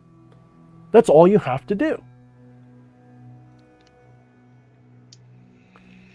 Or you could see the whole thing at once, because if you just step back far enough, you'd be like, oh, I can see his hand over here and every point in between as one big blur. So another way to think of it is, your camera, like my camera, I think it's shooting at 30 frames right now. I think it's probably transmitting at 30 frames. So if I were to move fast enough and freeze the frame, you'd see my hand as just a blur on one frame. Well, that's kind of like what the block time universe is. GR had a super chat, says, funny, hitting on a lot of things tonight that ring for me. Though you mentioned real versus false gurus. We can all learn, but ultimately no one can teach. Yeah, maybe I should have phrased that differently, because I'm actually one of the people, toot my own horn, boop, boop, that has said that there is no such thing as a guru outside of yourself. Any guru you see outside of yourself is really a reflection of the one inside. In order for you to think that someone's a guru, you have to find wisdom in what they say, which means the teacher is actually you. You're actually teaching yourself, saying, oh, I think they're very wise, I'm going to listen to them. How do you know what they're saying is wise? There's only one way to know what they're saying is wise, and that's if you think it's wise, right? That's like, I like what you said about, why do I always forget his name? Mr. Lo-Fi Hip Hop and Chill Step. Oh, Alan Watts. Alan Watts, thank you. Oh my God, I can't believe I forgot that name. Alan Watts was my Jedi master. He was, I studied under his digital force ghost while humping trees around a nursery yard. That is actually, he was like, okay, young Padawan. I'm like, fuck you, dude. He's like, exactly, let's do it. I fucking love that, man. I love what you said about him, though, is Alan Watts didn't teach me anything that I didn't already know. Yeah. And everyone's like, oh, you're such a fucking egotistical asshole. How could you say that? So you had it all figured out already. speaking to the No, truth you within one-dimensional us. shit fuck. That is not what I'm saying. That is not at all what I'm saying. In fact, if you really... The beauty of any of these Zen-style dialogues is that if you read them literally, or you listen to them literally, they can sound really fucked up. They can sound really egotistical, or really one-dimensional, or really foolish. This is why you have this whole New Age love and light movement that gets all up in its own head about what the universe should be, when that is not at all what enlightened people think. Enlightened people don't sit there and say, the universe should be this way. No, they go, the universe... Well, first of all, it's not even real, but this is what it feels like. It's not supposed to be anyway. Enjoy it the way it is. If that means you've got to fight against it, so be it, by the way. I'm not saying you shouldn't. I'm just saying the enlightened person doesn't say the universe should look like this, and that's why I'm fighting. The enlightened person says, I fight because it's my nature to fight. When someone says, Thorne, you're so egotistical, yes, that's my nature. My nature is to talk too much. My nature is to be a dick. My nature is to be full of myself. That's D.H. Thorne. That's a character I play. When I'm sick of that character, trust me, I'll change. So will you. If you don't like the character D.H. Thorne, downvote and leave. Don't give a fuck. And I want you to have the same attitude about yourself. You know, when you ever look at like the real enlightened masters, what do? They have a don't give a fuck attitude. Sometimes that means they're dicks. Sometimes that means they're drunks. Sometimes that means they do other horrible shit that we can't talk about on YouTube because they have standards, apparently. They didn't always. Alan Watts drunk himself to death. Here's this guy who's a bodhisattva for sure. This motherfucker's well on his way to enlightenment if he hasn't already achieved it. This motherfucker's got it. He's experienced that non-dual truth, and he's still experiencing the mortal world. And he's still fucking drinking himself to death.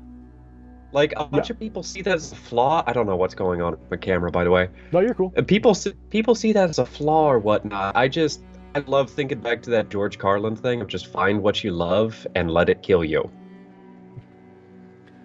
There's nothing wrong with that. Yeah, just like, right? I got to be careful what I say. Experience. Mm-hmm. And I got to be careful what we say on YouTube. Let it forever sleep you. Yeah, I was going to say, we got to be careful how we say that, because YouTube's be like, you can't say that, boop. And then this whole beautiful journey we're on, which is going to have to reboot. Yeah.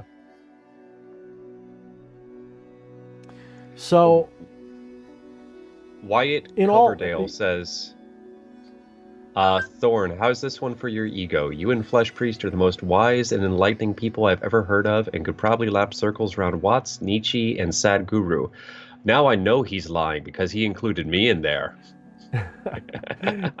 All right, bro. We're all that wise, man. There's no... See, the only thing that's unwise is the left part of your brain that analyzes everything and says this is that and that is this. That's the unwise part. The wise part just goes, yo, this is cool, man. That's the wise part. We're not wiser than them. That's not how this works. There is wisdom, but no one to be wise. That is the final threshold. When you realize that, actually realizing it's not that hard, it's holding it that's hard. It's actually, you know, when I talk to you guys, I play this big game of like, oh, this is what it's like to be non-dual and blah, blah, blah, blah, blah. The logic is easy. You can learn to speak this language and convince everybody you can do it. You can have the experience of non-dualism at least once. It's not hard. In fact, I guarantee you, most of you probably had it without realizing it. You've probably had it at least once in your life. It just didn't dawn on you that's what you were having. Now, staying there, that's the trip. That's the journey. That's the hard part. And it's only hard because you think you're supposed to, by the way. When you realize that the job, the point, the purpose of all this is not to be enlightened, that's absurd. That's something the ego thinks. The purpose of all of this is to experience the ego and have a great time doing it. That's not even the purpose. It's just the purpose you're experiencing right now. The purpose is whatever you say it is. You know, like I've often bitch about nihilists and say, you know what's wrong about nihilists? They think there's no point to anything. There's no meaning. Well, that should mean to them immediately that the meaning is to make your own meaning. If you want one. And if you need meaning to have life have any kind of use, then I think you're sad. I don't need meaning for life to have something fun to it. Life doesn't have to have meaning to me. What is the meaning of my life? If someone says, oh, Thorne, what's the point of all this? I say, because I'm having fun. That's it. if that's even a meaning. Because I don't always have fun. I need to have some sadness to have some fun, right? I need to have moments of to have moments of. What's George Carlin say? Happiness is a cookie, or maybe it was Dennis Leary. Happiness is an orgasm, a cookie, a cigarette. It lasts a split of a second.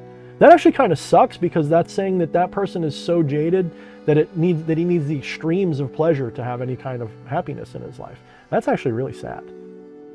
Happiness isn't equated to the cookie or the cigarette or the fuck. Happiness has nothing to do with any of that.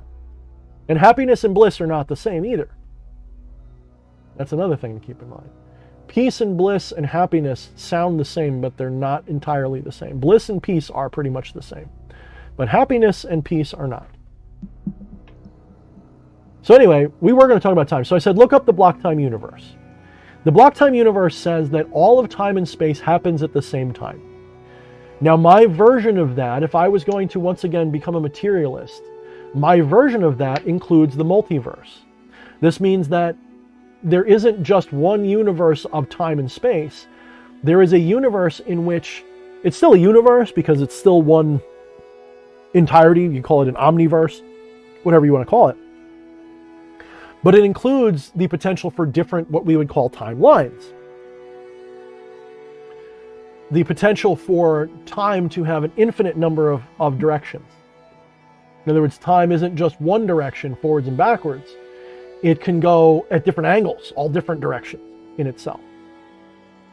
You can have a universe where, Flesh Priest is saying all this and Thorne's just like,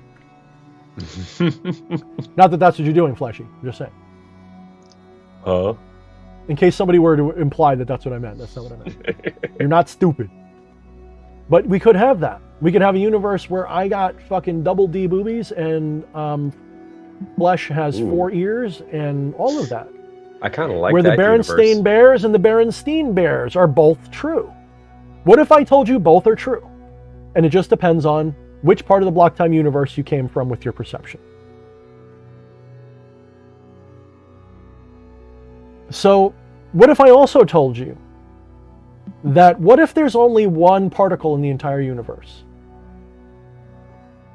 And that particle, its position relative to itself in other directions, creates the illusion of time and space. Now that's a tough one to think about. But let me put it to you this way. Think of it like an old dot matrix television that would, scan a single dot across the screen at a certain speed. How many of you know how an old television works? Flesh, you're a nerd just like I am. You probably know. How's an old TV work? I actually know about this. It's fucking crazy. So tell us how an old TV works. It was just like a line scan where, and I'm probably remembering this wrong, but essentially it was just, each line, it would just rapidly go through line by line and fill in the pixels one at a time. And as soon as it got to the very bottom edge of the screen, it would just go back up and do the same thing again. And it was only ever one pixel flashing at a time, but it does it so rapidly that we perceive it as an entire image. So what you're saying would be akin to what if there's only one atom in the universe and it just is bouncing around to everything so fast and changing its shape and whatnot to do everything that we're just perceiving it as this entire body, when it's really just that one atom just pew pew pew pew pew lightning fast. So here's the thing about a singularity. A singularity has no up, down, left, or right, and it probably has no time coordinate. But nothing says a singularity has to be the same color the whole time. Nothing says that the singularity itself can't vibrate within itself, that it can't have some kind of shifts within itself. What if all reality is just one singular, one-dimensional object? Maybe it's just got length and no width and no height. What if you are... Think of it this way. Imagine a thread of infinite thinness, but also infinite length. And maybe it wraps around on itself too. Maybe it's joined at the end. An infinite Mobius string that is of infinite length, but 0 diameter. Now imagine that string, it's so long and it loops around. Eventually you'd see it over there. So what does it do? What if you took it and you just start tangling it up? What if you took that and just started playing all these games with it, this cat's cradle bullshit, and you twirl it all up, and you got the biggest, infinitely sized rat's nest you could imagine? Right? Sounds like, kind of like that TV screen. And then what would it be like to experience that in time, right? You'd have to move through it. You'd have to have changes in perception. Now, I'm not a physicist, so for me, talking about this and making it into something that could be rationally explained, I'm not trying to, because I'm not saying that's what the reality is. I'm just giving you guys different imagery to play with. I'm giving you guys different stories to play with to try to wrap your brain around.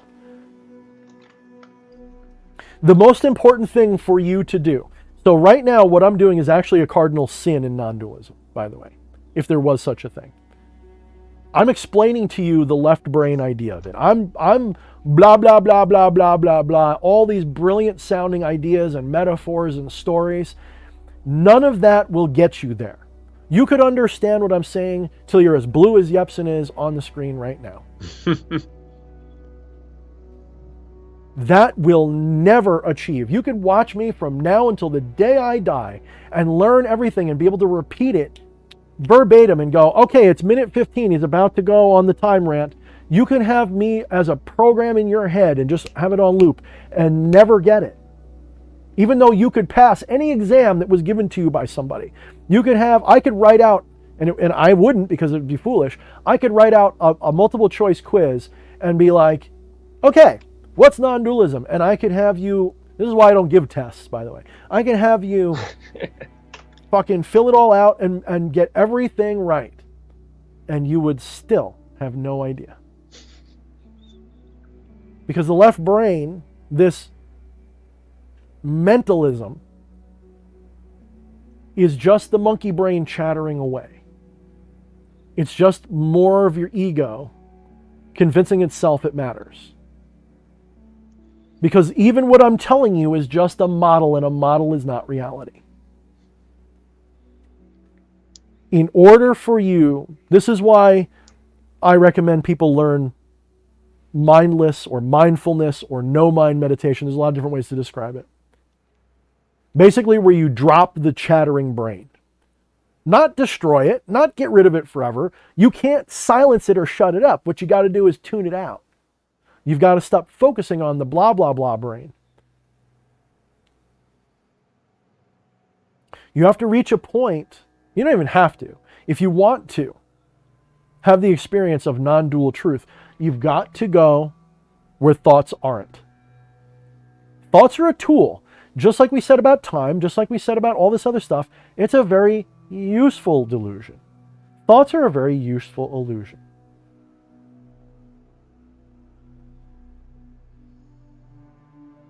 But that's all they are. You cannot understand the universe by thinking about it. I'm sorry, brainiacs and materialists. I'm a pretty smart guy. If you think that I got here because I'm smart, you're a bigger fool than I'll ever be. I can introduce you to some of the most unlearned, low IQ motherfuckers who get it. Because they've had the experience and they get it. This is not about brains. I've been gifted, I suppose, with that 140 plus IQ. I guess that's great. Woo, that's something I can be proud of. Makes me look at everybody and go, wow, you're all dumb. But you know what sucks? I can't relate to any of you. And you know what else sucks? That didn't solve it for me, because I know people with 150, 60, 70 IQ who can't get a grasp of even the first thing that I'm telling you. Am I better than them? Am I smarter than them? No. That's not what it is. It's that I went somewhere they haven't yet. I'm like the 14-year-old that had his first, talking to a 12-year-old who hasn't, but has every porno. This kind of, and this makes sense in my fucked up head. Have you ever watched The Room? Tommy Wiseau, the best bad movie ever made? I don't think I have. That is on the movie. Tell it to me a little bit.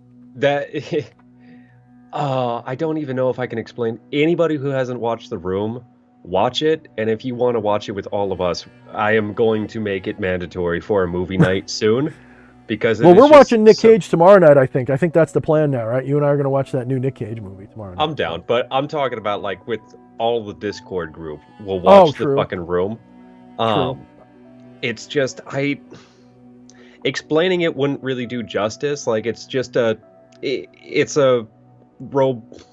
was trying to be a romantic movie, a drama movie, but it was so strangely executed that it ended up being really bad or really funny, unintentionally funny. And one of the funniest descriptions I had explained to me was somebody said Tommy Wiseau, the writer, director, lead, it's like he had never seen a movie. It was like he was an alien who'd never actually seen a movie, but he had movies thoroughly explained to him to where he thought he could do it. And that's what I thought of right here with you, is like you can retain the idea of the thing, but that's not the same as understanding it, like truly experiencing it. Yep. And that's the point of certain Eastern traditions like Zen, is they don't spend a lot of time explaining to you anything. They tell you to shut the fuck up, put this robe on, sit on this pillow, and face a wall for every day until you figure it out. And you're like, what? No, just do it. Now focus on your breathing. Yeah, that's good. I'm going to hit you with a stick, by the way, if you fall asleep. And they have you do these things. Now, I'm simplifying it. It's not that stupid. But that is kind of, compared to what you expect, that is what it is. Just like when Daniel-san goes to Mr. Miyagi and expects to be taught all this complex karate shit, and he's just like, here, paint the fence and wash my dick and all this other shit. It's why it was a beautiful movie, because it was actually quite enlightened. Yeah. So what does it do? They put you through this journey of procedure because it's a trick. It's all a trick. It's all a game. The guys who finish the program, they're sitting there in their robes going, oh, we got a bunch of noobs. Huh? It's kind of like in Fight Club. They make them sit out on the porch for a while. It's kind of like that. It's a trick. Oh, you want to be enlightened? Here, sit on this bench for a while. No, stare at the wall. That's it. Just stare. I'm going to hit you with a stick now. Eddie, put the wash my dick in the reflections or whatever fucking channel that is. Eddie loves catching like Thornisms and just throwing them in there. The fun out of context quotes. Yeah, put Mr. Miyagi, wash my dick or something like that so we remember. So they put you on this impossible task. It's a wild goose chase. They say, here, sit here and find your ego. Sit here and find who you are. Find yourself. The only way you win that is to stop playing. But you really have to look before you believe it's not there.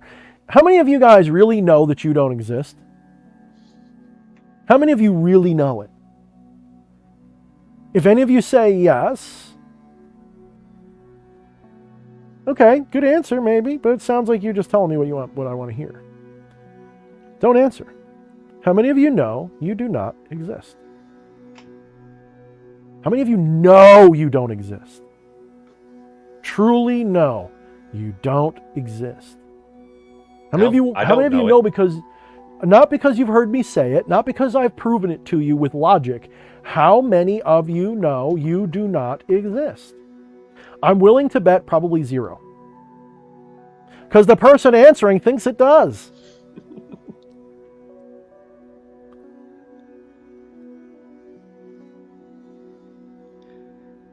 So you go through this journey of sitting there and staring at a wall. And you look for yourself until you can't find it. Until you give up. Giving up, what does the word enlighten mean? It means to let go. It literally means breathing out. Stop holding your breath. It's almost like enlightenment is like someone telling, like some chick, like super hot, and some dude's like trying to come onto them. They're like, don't hold your breath, bro. That's basically what enlightenment's like. Don't hold your breath. Just let it go. Let it go. And when you do that hard enough, when you've let go hard enough, when you've let go of all of this bullshit and you have a moment of clarity and you go, holy shit, I'm everything, the person saying that is not the one who's everything. That's just the mask that gets thrown on top of it, because we cannot... Listen, you can't be human without having an ego experience. You just can't. Thorne, you guys, I know I keep making it a deal because it's not that it bothers me, but it does. It's like, fuck you fools. It's so obvious. It is so blisteringly obvious if you just shut your own ass up for a minute. I know I don't do that. If you only shut your own ass up for a minute, listen to what I'm saying.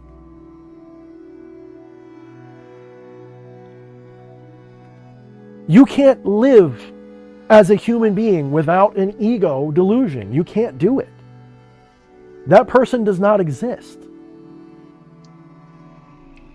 Now, just because you have an ego delusion doesn't mean that you are that ego, though.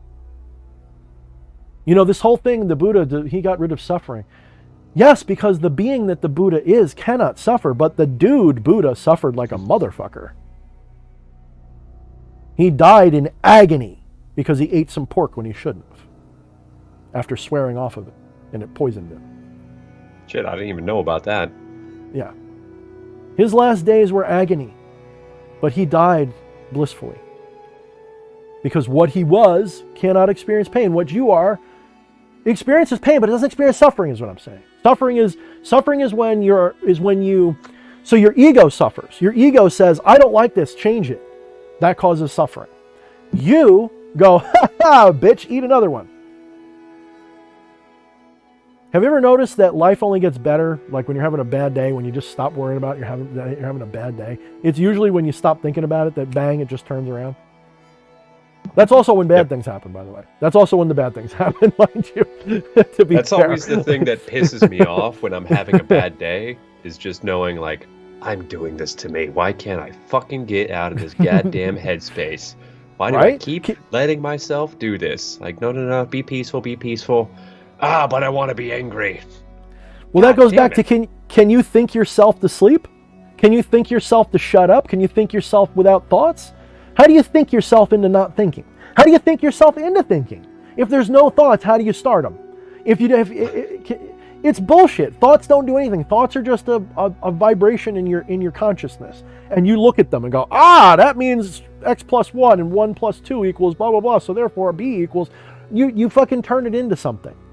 I think the it's best looking you at could an abstract... What's that? Best you could do to think yourself to sleep is just think yourself so hard that you don't want to think anymore, and that's not the same.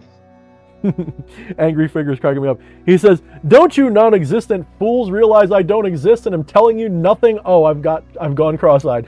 Yes! That's that's what it's like. Yeah, you just channeled Thorne for a minute. And people wonder why I get manic on these streams, because this is like I can think of no intellectual gymnastics more fulfilling and fun than doing this. It is, when I get bored of it, I'll stop talking. Like, I'm going to be doing non-dualism hour or two until I'm bored of the whole subject. I don't know when that'll be. But it is, when you hit it and you get it and you start trying to untangle it, you can't stop thinking about it very easily. When I say you can't stop thinking about it, that's wrong. You can't stop exploring it. And thoughts are part of the exploration. You can absolutely do it without thinking about it. You can just be it. But I'm saying that it becomes a roll. It becomes a fucking waterfall. It's just like, blah, blah, blah, you got to get it out. You got it. So, all right. I think I've gone front to back instead of going back to front. Or maybe it's the other way around. Whichever one I'm supposed to do, I didn't do. We got to do we have anybody who wants to call in? Or if not, maybe we should do join our Discord and maybe think about calling us segment. Maybe buy my crap segment. And then... Yeah, we have one familiar face on standby. I don't like them. Who else? I did have a question, actually, this wasn't from this stream, it was from last week, but I thought it would be interesting to get your take on if you want to answer it real quick. Do you think I can answer it quick, knowing me? Yeah. I'm being honest. No, but I'm gonna ask it anyways. All right, why? Cool.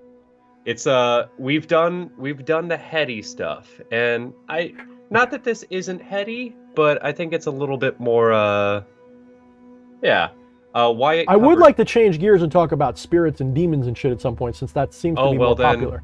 Well then, here we go. Wyatt Coverdale asks a question. What is your opinion on creating spirits? I've been attempting to let's bring in the caller, because this is going to be a 4-hour conversation. Creating spirits. Holy fucking dude. Specifically, finish the question. Specifically, he says, I've been attempting to create a soul/familiar named Vino. I've had some varying results. Okay. Careful with telling everybody the name, by the way. Till it's strong enough that it can stand on its own 75,000 feet. Okay. 1. Linguistically, we all have to say it, but in your internal understanding, get rid of the idea of creation. You're not creating a spirit. That's 1. 2. Think about how you were created. Think about how you came to be. Think about how any character in any fiction came to be. The act of creation of ideas is more of an act of searching and combining ideas that already are there. This is why the word golem makes more sense in a lot of ways than any other. A golem being something that's stitched together. A stitched together composite being. Right? Made out of clay, molded out of clay, given a soul, given a this. If you're trying to create a familiar, you're doing it wrong. What you're trying to do is you're searching for... Well, everything should begin with an archetype, really. Decide upon several archetypes.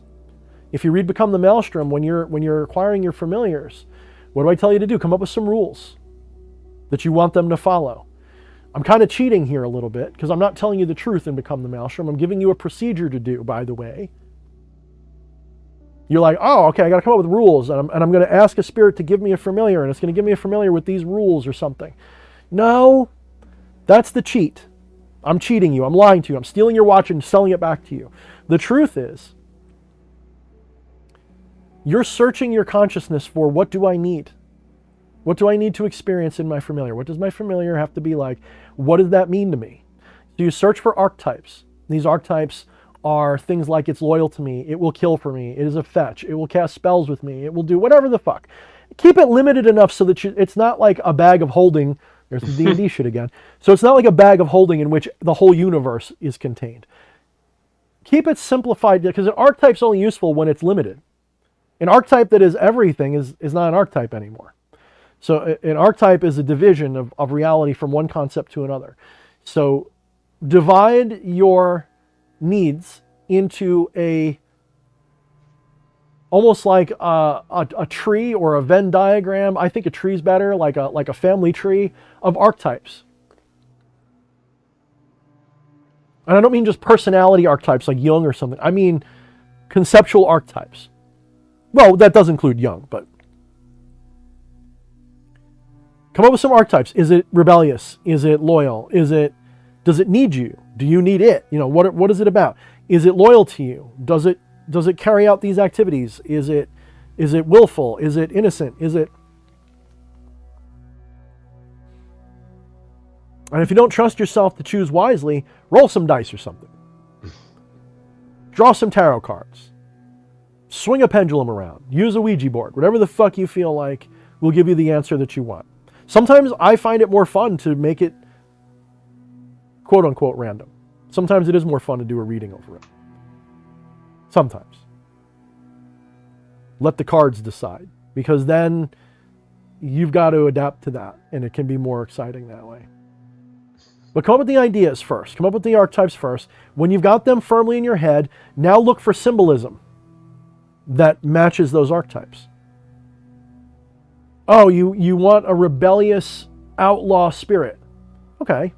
Maybe envision an imp or a little demon, or envision like a little, Red Dead Redemption outlaw motherfucker that's got 2 6-shooters, whatever the fuck you like.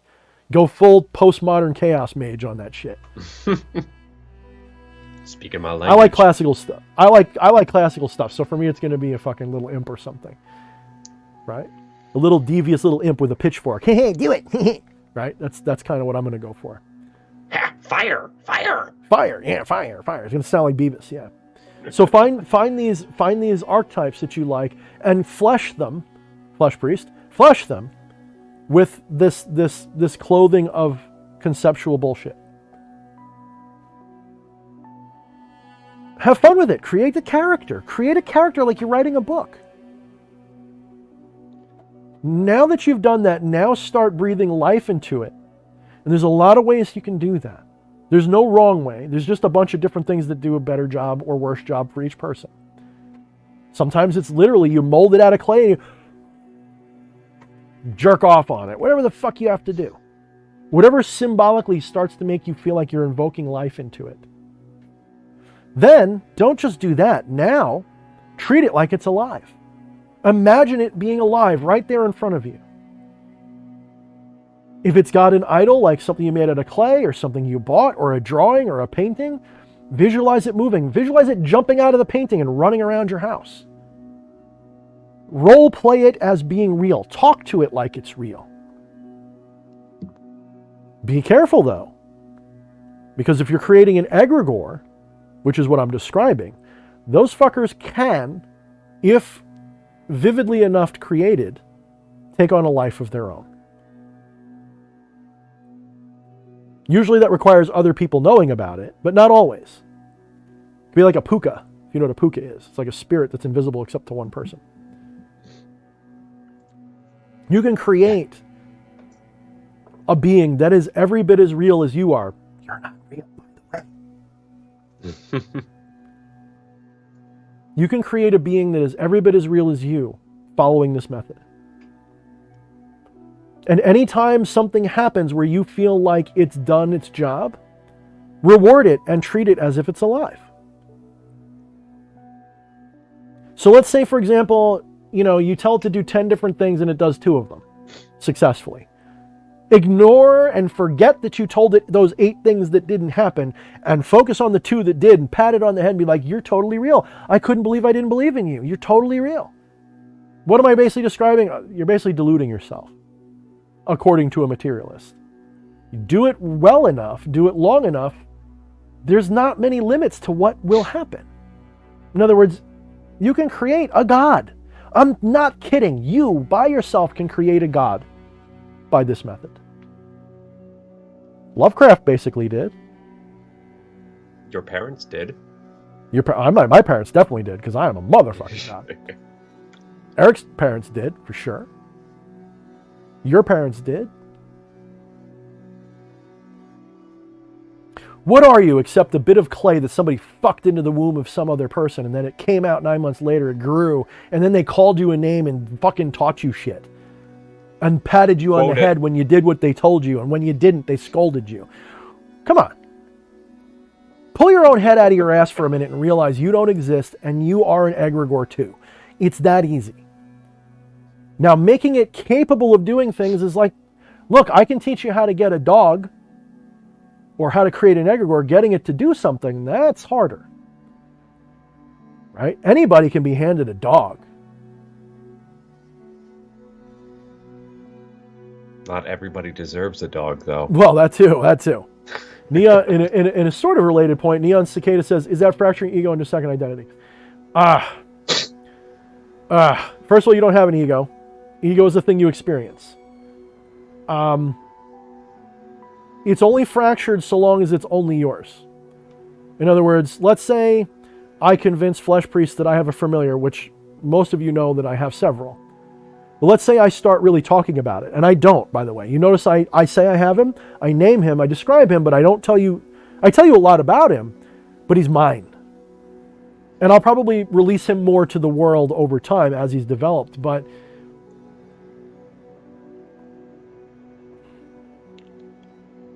I don't want to give too much of the show away. But I'll say eventually I may release him out. And then he will no longer be a fractured piece of me. He already isn't, because my wife knows he's real. My kid knows he's real.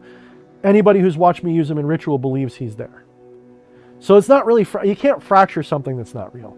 All you're doing is devoting some of your attention to it. And what is your ego except an attention? Your ego is something you pay attention to. It's a story that you pay attention to. So what's being fractured is your awareness, I suppose, but that's kind of like, you know where that question comes from? Are you fracturing your awareness or fracturing your ego?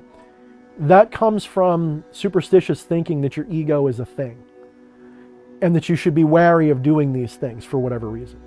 You should either be wary of your ego or wary of fracturing it or whatever. It's that fear, that shadow that's saying, well, what if you fracture? Now, maybe for you, it's not something you're scared of. Maybe you're like, oh, that sounds cool. Does that fracture my ego? What does that do?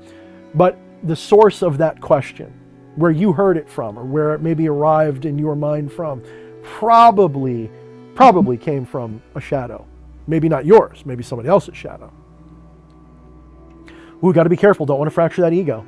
That's going to make it that's going to make it harder to defeat the ego. Got to be careful. So, you know my philosophy. It's not unlike the great and powerful Crowley. Do as thou wilt. Don't be afraid. Stick your finger in that beehive. See what happens. Don't be afraid. And I don't really mean that, YouTube. Please don't cancel me. So, all right. Sometimes you just gotta whack the pinata. So what I'm saying is basically, let's play D&D, but really LARP the shit out of it. Like, I love when someone says, oh, Thorne's a LARPer. I go, yeah, and everything that I LARP comes true, doesn't it? Idiots. Not that I get that a lot, but I'm sure that there's somebody on Reddit somewhere who would say that. Oh, anybody who's like really deep into like traditional magic, who thinks they're theistic, for example, someone who's theistic and thinks that gods are real, as in they are theistic beings that are gods, and not something far more vast and grand than a god. A god is a diminutive fucking joke compared to what I think gods are. I would say that to one if it popped into my room, like, you're a joke. Because the God I created that God the moment it walked in this room, just by observing it. It exists nowhere else in the universe the way it does in my mind. So, gods don't exist. But gods are totally real. They're totally a real experience. Such is the duality. They're not make-believe. They're no more make-believe than you are. When you figure that out, you go, oh shit. And like it's like if you've never been to a water park and you're scared of the shit and you go down a water slide the first time, or like one of those tubes, and you're like, oh, this is gonna be kind of, ah! And you just have like a great time. That's what it's like. Like, I feel called out. Do you ever go to water parks, dude? I got to take you to the one by me. You can sink up the water. I haven't been in fucking forever. We got a good one by me. We got a good one out on the island. It's Splish Splash. That was totally cool my thing every time, though, is I'm not going to like this. I'm going to fucking hate this. And then, being dragged upon it and just like, okay, this was actually pretty great, but I'm not going to admit that I liked it. The only one I didn't do was this one 7-story slide that they have. I don't know why. I could never, you know what it was? I was way overweight at the time, and it was like, I don't feel like climbing 7 flights of stairs just to go down this thing in like half a second. So I never did it, but I think I might now because I can fucking do it. Yeah. So I think I've answered those questions enough. I think I need to give my voice a rest.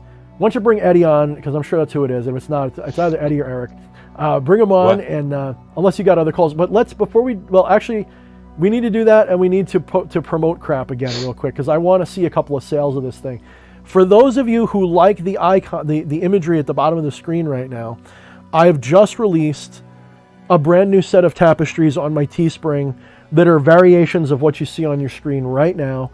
I'm really proud of them. I got mine in the mail. As soon as I get it, it's going to replace everything I usually put up here because I fucking love it. Like, that is the theme of the next year for me, is just really embracing that satanic side of me, that left-hand satanic side, and really making it a focal point. So I've decided to create my own pentagram with a goat skull. The tapestry is pretty fucking big. The smallest one is the size that I have behind me. It's like 5 or 6 feet across, and 4 feet tall. That's the smallest one. The biggest one's like 108 inches across, something like that. So if you get the biggest one, you can even use it as like, you can literally sit in it. But I have 3 different versions, 2 with text, 1 without. The 2 with text vary between the sigil script and plain English, and then there's 1 with nothing in case you just want the imagery. Very cool thing to have. If you want to check it out, if you even just want to see what they cost, they're not that expensive, go to the link in the description of this video. It's a Linktree link, which some of you may be new to those.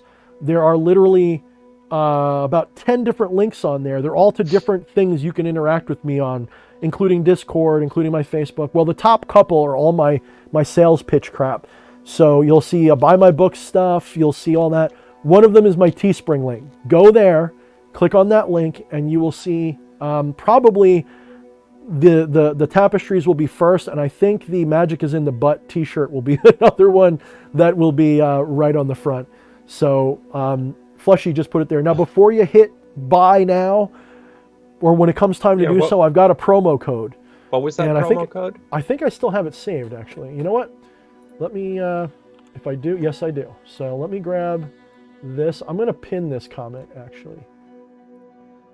The problem with a pinned comment is I can't skip spaces. So I'm going to make a space. So if you click the link and then type that in, so it's a pinned message now. If you go there, there's the link tree, go to the Teespring, and then when you go to checkout, use that Satan P666, basically Satan pentagram, 666. You get 10% off, and there you go. You'll have a little bit more, you'll have a little bit more money for yourself. Put it that way. So yeah. And if you got requests for something you wanted to say underneath, like if you want to say Mind the Shadows like I have, maybe I'll make a version like that if I get enough people requesting it. So. Yeah, fuck you. After I harassed you enough, you fucking put my request up on there. I might even make a t-shirt out of this. So I want to see if this goes well, I might do some t-shirts out of it too. That's if you want to support me extra. Like, let's say you're the type who likes to throw me money on super chats. I like when you get something. And I know you feel like you're getting something, that's why you're giving me supers, but I want you to get a thing. I want you to buy, I want commerce. I want you to buy something and be like, I got this thing because I sent money out. This way, you're not just like filling my head with happiness. This way you got a product and you can feel like, I got a badass piece of fucking shit right here. So, all right, I'm going to stop being a giant colossal douche for a minute. But on top of that, we also have our Discord server, which Flesh has been promoting there at the top. If you join during this live stream, 18 and up only, please. If you join during this live stream and just say, I joined during the live stream, and we see you joining during the live stream, we'll automatically approve you. If you're new to this channel and you like what you see, everybody in the Discord is really cool. And if they're not cool, we kick them out or shut them up. So everybody's really cool in the Discord. Eddie's there. Flesh is there. A lot of cool people are there. So check it out. And we do have occasional hangouts. Lately, we're not doing them because I'm playing D&D on Saturdays, so we haven't done movie night in a little while. We will be doing one soon because I'm going to have to switch some things around. So that will happen soon. We might have to move it. That's like a Friday for a few nights or something. Yeah, maybe not this weekend, but next weekend or next Friday or something. I'd be down. Let me delete this. All right, you guys got enough of that picture? Get your ass to watch The Room. Oh, you will. We will. We'll have to. I'll have to. It's fair. I've gotten you to watch and do a whole bunch of crap, and like I have to do something like once in a while. Like I'm fucking here now, so like yeah. Well, I had to NLP your ass into this. Took a little while. But yeah, so I guess we'll bring in the caller, and this will save my voice a little bit. Who's our next caller if they're ready? Are they interested in calling in? And powerful Dr. Eddie. How did I know? How did I know? Eddie, do you want video? Oh, never mind. He has video. You're covering up my pentagram, Eddie. Eddie. Oh, hi, Mark. Oh, hi, Johnny. What the fuck was that? No. Oh, hi, What doggy. the hell kind of pervert freaking 4th of July shit is this? All right, let me see. What a great story, Thorne. So I don't want you anyways, blocking my shit, Eddie. How is your I'm sex putting life? you over here. Yeah, I yeah. don't- Tell us about your penis, Eddie. Well, it's not huge in space, but it is huge in time. Is it a short story? Also, please show off your T-shirt to DH, because if he hasn't seen that, DH, you need that shirt. I The need to get nudes. one like that. You know, I never will. I might have to wear a branded T-shirt sooner or later, but I don't. Like I wear Calvin Klein. That's it, because it doesn't have any fucking visible labels, and it's got a V-neck, which is so like Guido stuff. I don't know, but yeah, I don't usually wear branded shirts or anything with it on. But I would consider like for like maybe I'll do like a Spike Spiegel moment, and I'll be sitting there eating noodles and shit, and I'll do like the anime hero where I'm eating some ramen, and I'll wear that shirt. Only meta. people who are cool will get it. Yeah, exactly. It's so meta. You have to be deep in the meta to get the meta. So yeah. what's going on, Eddie? You're in my wheelhouse tonight.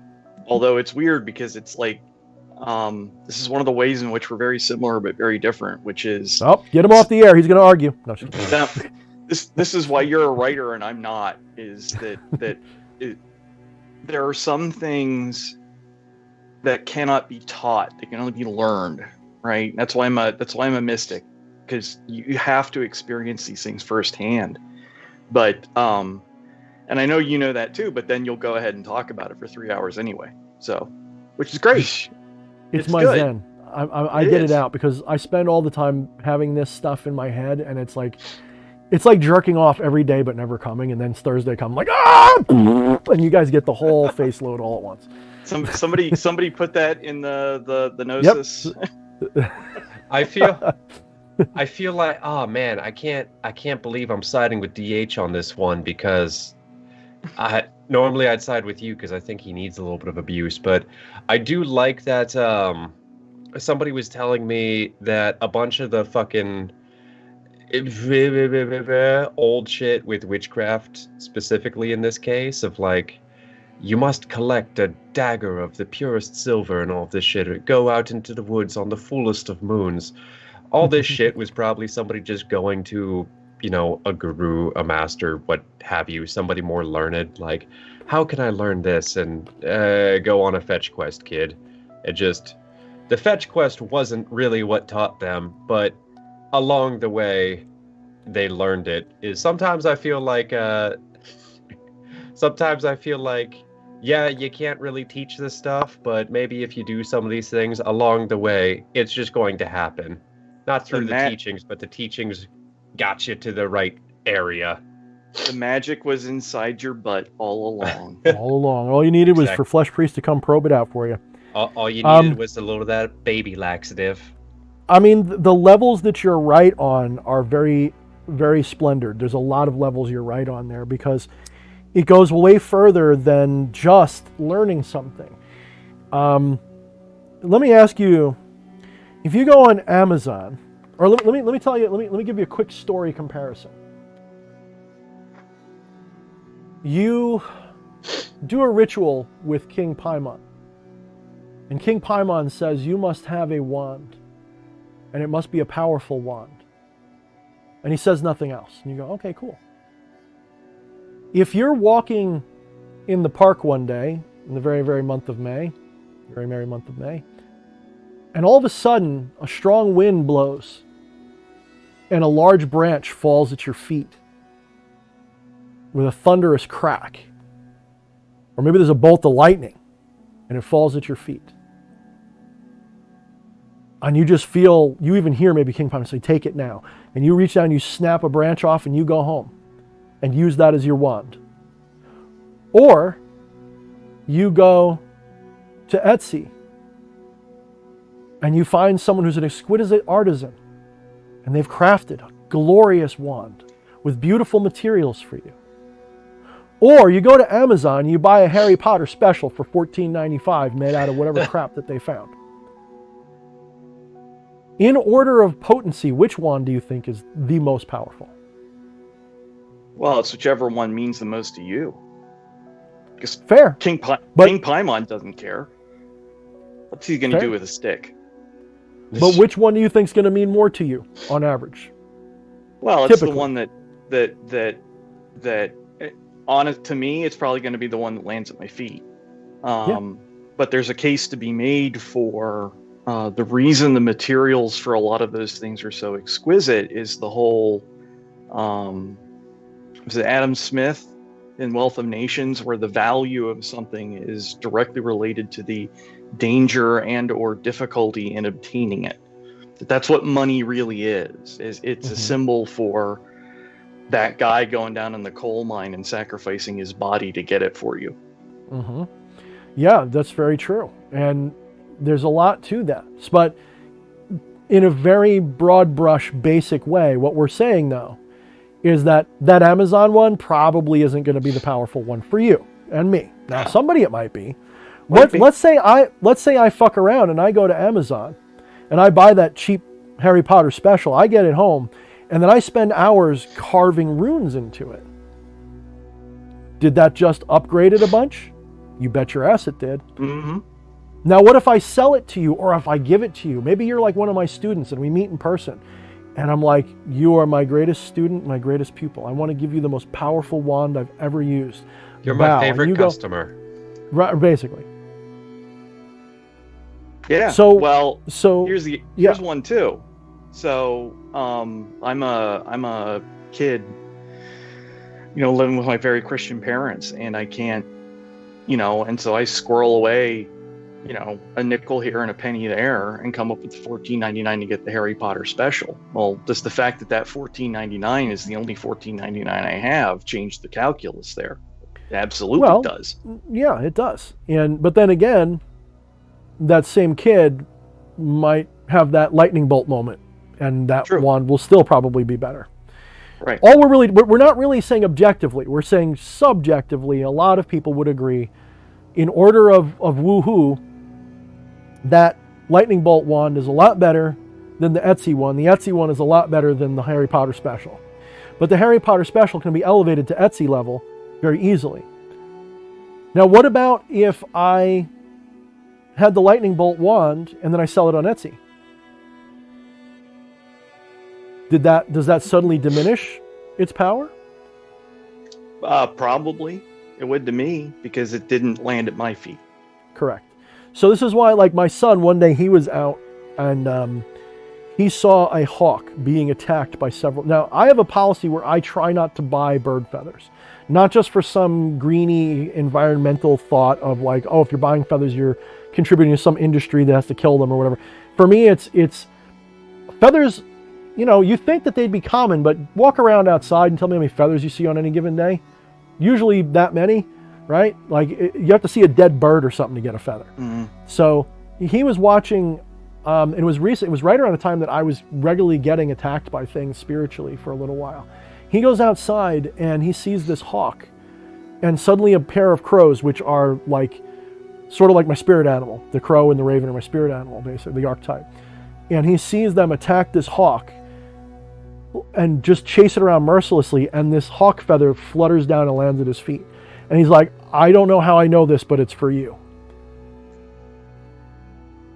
Good boy.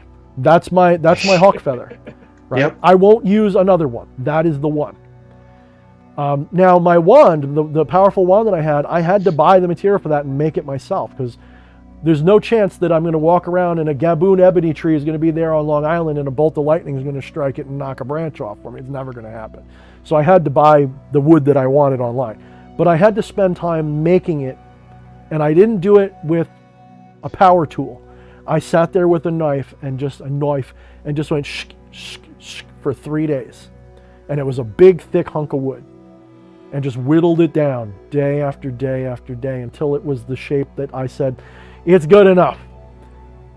And that became my wand. Girthy. Now, it's girthy. That's a girthy wand. Then there is the mirror that I found. Okay, the mirror that I found was an antique. It's very old. And it came to me in a very, we'll say, lucky way. So that's a powerful mirror. Then there's the one my wife made, and I don't hesitate to say that big one that she just made most recently, I haven't used it yet.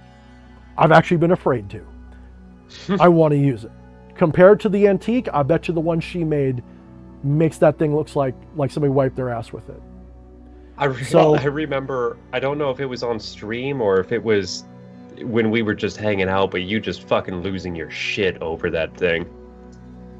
It's like she made it for me, but she made it for her. It's awesome. I love the tentacles reaching out and all this stuff. She did. It's fucking great. And I would be doing a buy our crap moment and talking about Etsy, but we don't really have too many mirrors up. But if you go to Etsy, you'll see some of the stuff we still have for sale. Because my wife went back full time to work for the next 3 months or 2 months. So there'll be a dribble of stuff soon, but she needs time and energy to make it. And she works 10, 12 hours a day right now, so she's not doing it. I gave her the month off. I am that benevolent of a dictator. I am a You're a kind benevolent god. god. I am a benevolent god. I am. Somebody get me one of those earrings that goes from nose to ear. I've always wanted one of those until I get into a fight and somebody grabs it. So, when we're talking about the journey teaching us things, when a grimoire says you need a knife that was made at the hour of Mars or Jupiter or whatever the fuck it was in whichever book, and you need to have the wood cut from this tree by a virgin and a blah, blah, blah, blah, blah. All of that stuff, if you're theistic, of course, has its theistic meaning. And to you, that's going to give it power. But the reality is, the source of that power is, that wasn't easy to come by. Just like Eddie said, there was an element of risk or sacrifice, challenge or difficulty that went into acquiring it. This is why I will tell people that tell me, you don't need tools at all, bro, just use your imagination. Cool. I'm not saying you're wrong. What I'm suggesting is that you lose something in translation if you don't have the physical components. And when you don't have the physical components that mean something, you lose even more oomph. If your whole ritual kit is something you sourced by, obviously some things you have to. Like until I start hand dipping my own candles, for example, which I can do. I have the stuff for it. Yeah, I'm going to have to buy my incense and my candles online. No big deal. But my altar I've made or set up or decorated myself. There's some element of making that I did. Even if I go into the wilderness naked, I'm still going to pick a branch up off the ground to draw my circle with. And that branch is going to be something that calls to me. Making every element of what you're doing have sacred importance and meaning has way more power and effectiveness than literally just sitting in an empty room going Om Dom Shiva and just making it happen. Well, and my tools, except for the candles, which I generally just, buy at Walmart. Yeah, exactly. Right. What else are you going to do? Right. I really only have 2 tools, and one was given to me by a friend that's very meaningful to me, and the other one was like a magic rock from my place of power. And other than that, yeah, I largely use my hands. But even still, you have things, and those Yes. things were sourced in a way that was special. Yes.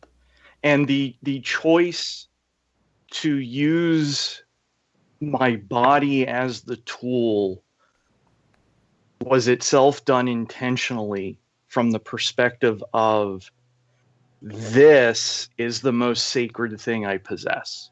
Right. True. And Every and then- ritual I do, I mean, to a point, even curses, but I'm careful not to include my blood in the poppets or something. Every ritual I do somewhere involves a drop of blood. Every single one. I've used my own blood in several rituals. And the big thing is, so like let's call it the value add of taking the Etsy wand and doing stuff to it. And this sort of gets to, I think, why a lot of wealth magic doesn't work. Is because money is itself a sigil, right? Sure. It's not a thing. And the thing that it really represents for most of us who work a job, is it represents time. And specifically, it represents a chunk of our, we all joke about this, but it's absolutely true. So what did you sacrifice when you took that wand and you were carving it? You sacrificed hours and hours of your time that you are never going to get back. That was a chunk of your life. And some people talk about when they make pacts with demons, like, well, I'll give you a year of my life at the end of it. And like, what are you going to do if that guy comes to you and says, no, I want your next year. Starting today, I want a year of your time. Taking me seriously and getting serious with this stuff. And, my job, it's when I spend money, even if it's just on Magic is Stored in the Butt t-shirt, or a D&D book, that's still, that's a chunk of my time, even if it's coming from, stimmy bucks or tax rebate, that's still my money, which is my time, which is my life. Hell, if it's stimmy bucks, you're actually paying about $30,000 for that $4,000, $40,000. But yeah, we won't get into that. But, yeah. But I ran into this with someone I was doing magic with a few weeks ago. We went up to a cemetery to feed all her altars and spirit stuff. And I realized when I make offerings, that usually what I'm offering is I'm offering myself. That's my offering.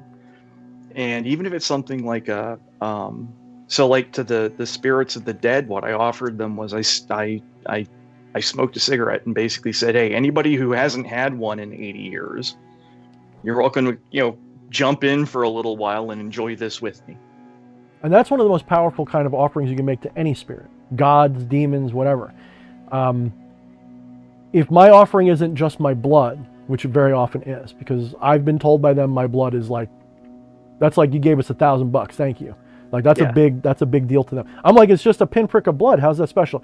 They're like, it's a conduit to your life energy. Trust me, it has value to us. But perhaps even more in order of power is trusting the spirit enough, invoking it into you, and sharing a moment of something with it. Mm-hmm. As we've said many times before, I think you've been on some of those streams where we said most of the ritual practices around the world, historically, a sacrifice wasn't just something that you gave up. In terms of let's say it's a food offering, right? A food offering, a smoke offering, liquid offering. While you may sacrifice some of it to the fire or put some of it on the altar and not touch of it, you are still expected to partake in it some way. Mm-hmm. You're still expected to inhale the smoke or, smoke the doobie and blow it on the altar or eat some of the food. You make a tray of cookies for Santa Claus. How many of you guys made a tray of cookies for Santa Claus and had one? Everybody has one, at least, if not the whole damn thing, and leaves one. So yeah, you're supposed to participate in the offering because the spirit, if you're doing it right, you're invoking them into you. Let's touch this on the Christian act of communion. What is the act of communion really? Right? Oh, I'm eating the blood of Christ and the Jesus dick or whatever the fuck it is. You're invoking the Spirit of God while you're eating a bland-ass cracker and drinking some wine, you fool. You're giving that spirit the experience of a meal. A very basic one, mind you, but still. Hey, you calling Jesus basic? Well, he is kind of basic. That's his body. I think you hit on it with the how do you make a spirit thing. Which, first of all, the first thing that leaps to my mind is usually the question I ask in response to a lot of those questions is, or statement is, you say that like all spirits aren't just made up by somebody. Yeah, exactly. Exactly. But and it's something very important when you're working with servitors is, before you start working with servitors and creating them or egregors or anything like that, one of the important skills you have to have is you have to be the kind of person that I can say to, don't think about a pink elephant, and you don't think about a pink elephant, because what they live on and what you're paying them with is attention.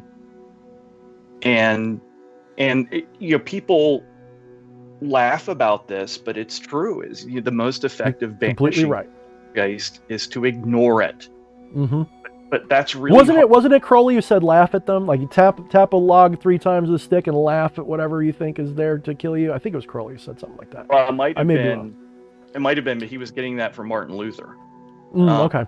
So Martin Luther used to literally, he was, when he was a monk, he was so beset upon by, he thought, Satan himself, that he did a very clever piece of medieval. This is where the image of the devil in like red horns and the tail comes from.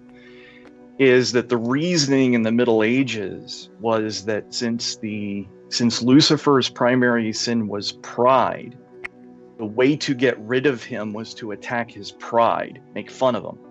And so Martin Luther actually took to farting at the devil. Mhm. So whenever the devil would show up, he would just, in the corner that he thought the devil was showing up, and he was never afraid of the devil again. Proving yet again that magic is stored in the butt. In the ass. Absolutely. Oh, I knew it was going to Well, I'm around reminded- somehow. I'm reminded of going to my born again, magical altars when I was a kid. Haha.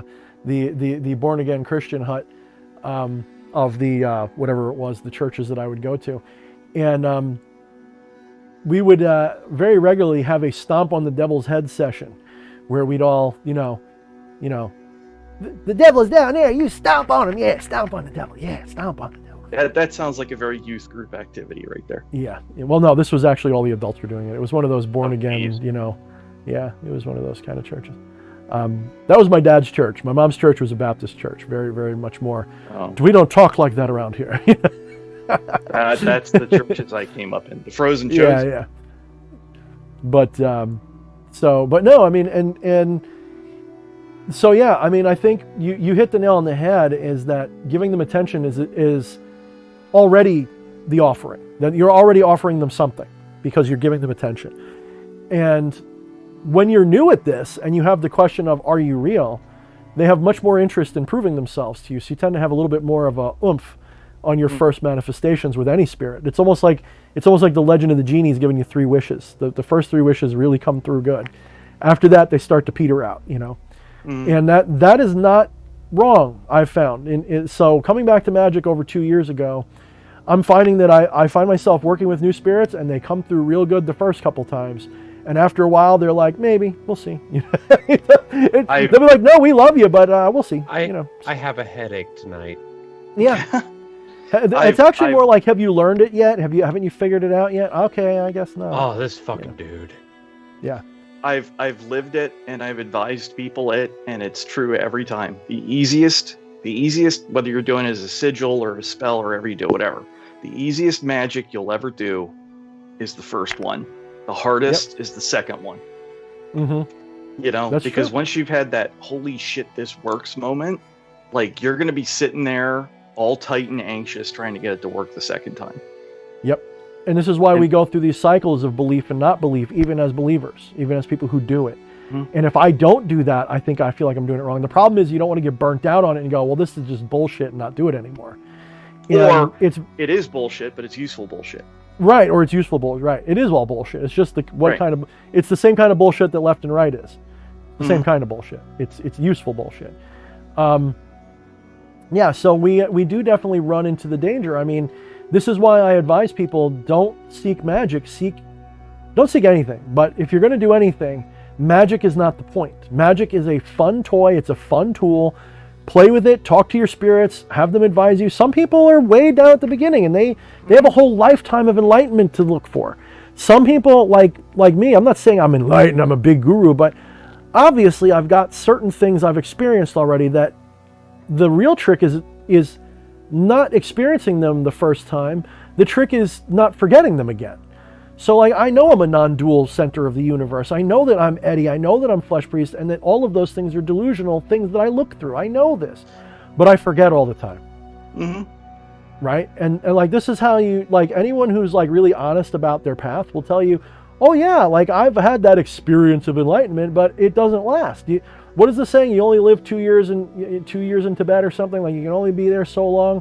Eventually, we all, lose sight of that feeling. It just happens.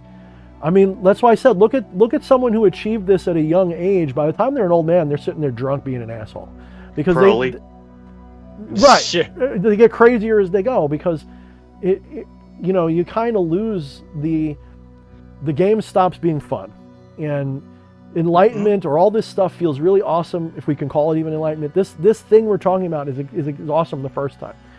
But it's also why I warn people, magic is not a science. When you have these postmodern chaos mages that take their shit too seriously, they're like, oh, I'm so non-dogmatic, but magic is totally a science. Then you just made it a dogma, shithead. You're an idiot.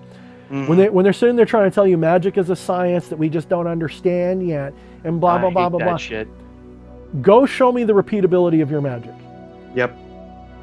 And they'll say, I can. Show it to me in a controlled situation. Go get the $1 million James Randi prize. When you do that, then we'll talk. Yep. I don't doubt anybody that says I did a spell and got what I want the first time. I don't doubt you. I believe you. But if you say that you can do that spell over and over and get the same result, probably not. Bullshit.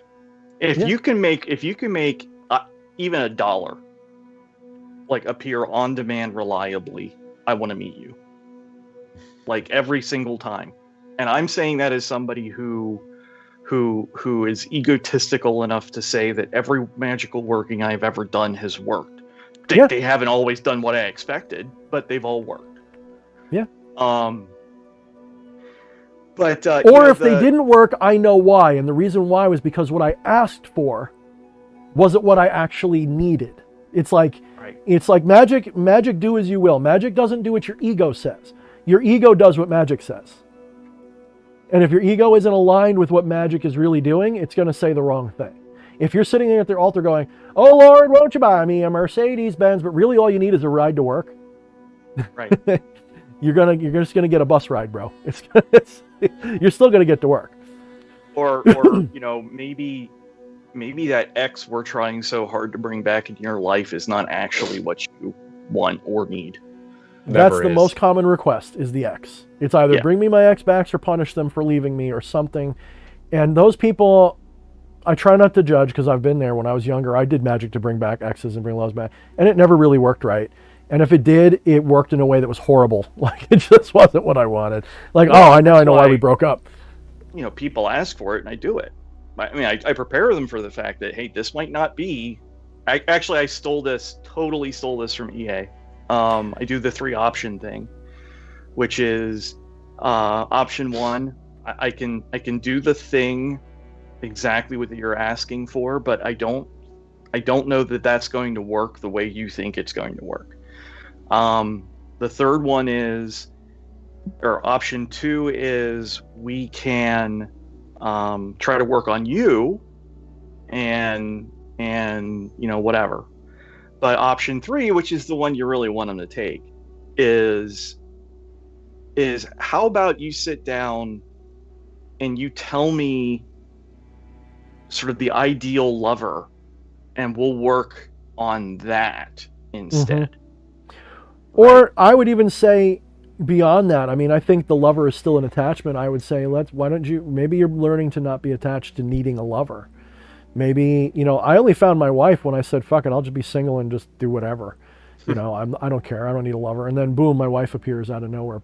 And she, how we met? We met on this thing called Vampire Personals is what it was, or Goth Classifieds or something like that. And she had this picture of just her eye. No body, no nothing. I'm like, that's a gorgeous eye. And that's ballsy just to put an eye up. Let me chat this person up. And then... That's fucking funny. When we met on Roll20, your profile picture was just your fucking eye. That's right. It still is. Right.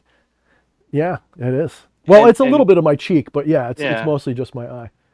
And the magical symbol that you like the most is the all-seeing eye, looking through a keyhole. Yeah. It sure is.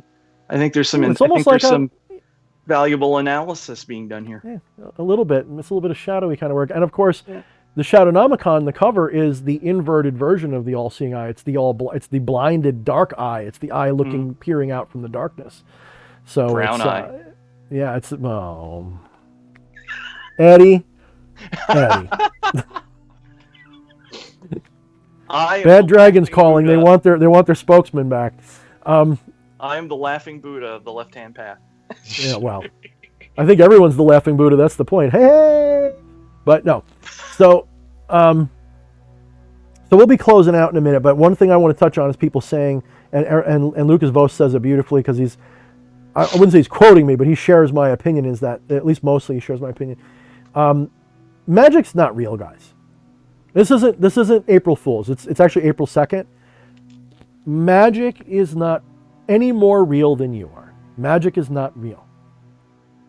But magic is totally what is happening. Everything is magic already. Remember what I said before about one. If there's only one, that means it's really zero, because if there's only one, there's nothing to compare it to, so it's zero. It's also infinity. Zero and infinity is the same thing. Shut up. Math nerds, help! Come to me, math nerds. Magic is bullshit. Now, when I say that, I mean particularly what most, if I scroll down, I could pick out a handful of names that will get what I'm about to say. Most of you won't. Most of the stuff that you think is magic, when you're sitting there talking to me and saying, Thorne, how do I do magic? How do I do a spell? That's not magic. That is not, this isn't magic. This crystal, throw it in the garbage, it's not magic. This incense is not garbage, throw it in the magic. The bibbity bobbity in your book is not magic.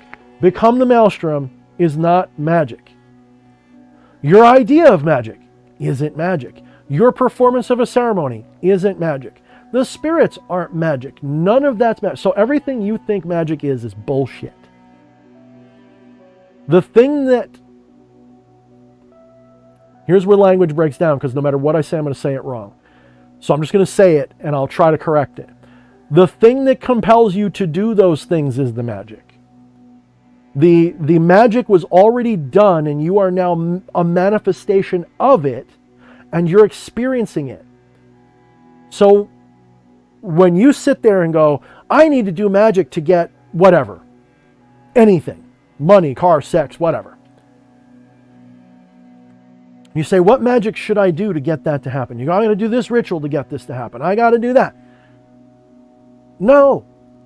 All you're doing is what you would be doing anyway, because the outcome is already there. You're just going towards it.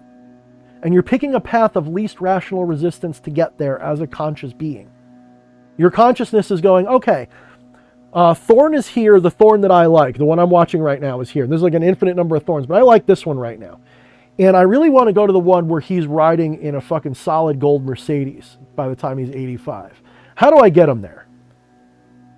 Well, I can have him like play the stock market. That'll work. I can have him win the lotto. I can have him do magic and have a magical experience. Right? So there's all these different ways that can happen. The magical experience is just one. You've chosen to go the magic route. That's all. Yes, it's going to seem less rational because it's going to be coincidental. You're going to do the magic and then somehow you do the right things and the car happens. Right? But it was going to happen anyway. So you're doing the ritual does not cause the car to happen. You're doing the things you think of as magic don't cause anything to happen. There is no cause and effect. There is only now. If there is only now, if time is not real, how could cause and effect exist? That's literally the whole point of Kenneth Grant's writing. Is magic exists in a causal reality. A causal. No cause and effect. So if you're sitting here thinking the ritual caused the car or the car caused the ritual, or as soon as you start thinking about cause and effect, you're not dealing with magic anymore. You're dealing with something else. And as a practice, this is why I suggest, right, everything is magic. Exactly, like all of this is. This is why as a practice I tell you, go in your ritual chamber with your brain shut. In other words, don't go in there expecting anything to happen. Do it as a piece of performance art. And get as much of an experience out of it as you can. And then when you're done, snuff your candles or let them burn out, put everything out, put it away, let it rest for a few days, cover it with a sheet, whatever you have to do, pretend it never happened, but know that when you get a result, you're going to go, oh shit, I did magic for that. Because that was the point. The point wasn't the getting. The point was going, I did magic. That's the point. And it's a way of lucid dreaming. That's really all it is. It's just another tool of yoga. If you understand what yoga is supposed to do, if you really get it, Magic is just it's just another kind of mudra, but it's not your body. It's your body extended to the universe around you a little bit. It's saying that candle is also me. If I infuse it with my intention and I join myself with it, if I do all these mental gymnastics and symbolisms, somewhere in this process I align with my true destiny and I do it. I align with my true nature and achieve it. I kind of had, because of the D&D thing, I kind of had this moment, where it's one of those you're kind of high moments where it's like, what if I'm just somebody else's character sheet, but the thing I think everybody who plays D&D has that once. Yes, but it's true, right? But here's the thing everything I missed until the last time I went through this exercise is then that guy is also somebody else's character sheet, who is also somebody else's character sheet. Oh no, here we go. We're going into a big giant, what do they call those things? A fractal. We're going into a big fractal. Oh shit, whoosh, whoosh, whoosh. It's character sheets all the way up. But here's the thing, that guy that at the top, if you want to call that God or whatever, right, who's holding all the character sheets, right? He himself is just a character sheet of whoever's at the bottom. It's just a big loop. And you can't inject that until you stop being a character completely. That's the point. That's nirvana, is when you go. So you just described literally the cycle of samsara in D&D. So you rolled a 20 on your nerd skill. You just crit rolled on a nerd roll, and you just basically just defined the cycle of samsara, but in D&D terms. Mm-hmm. You've literally described the idea of birth and rebirth over and over and over again, because if you go, for everybody, if EA's still watching, he's going to probably turn me off right now. If you haven't already, go watch my video titled Godhood for Dummies. Unless you're sick of me at this point. Put it on your queue for another time. Go watch that video. When you watch that video, in the context of what we're talking about especially, if some light doesn't go on in your head, I can't help you. Like, to me, like, that's like my most, if I had to cut all my other videos out and say, which one do I want to be remembered for? That might be the one. Because that explains the whole show. You are God right now. Even if you just think you're Bob in accounting. Because if you are God, you're going to get bored of being God very quickly. How long in an a-causal universe where you can experience anything at the drop of a hat instantly does it take before you've experienced everything and go, now what? Start off at level 1. You struggle to have a life.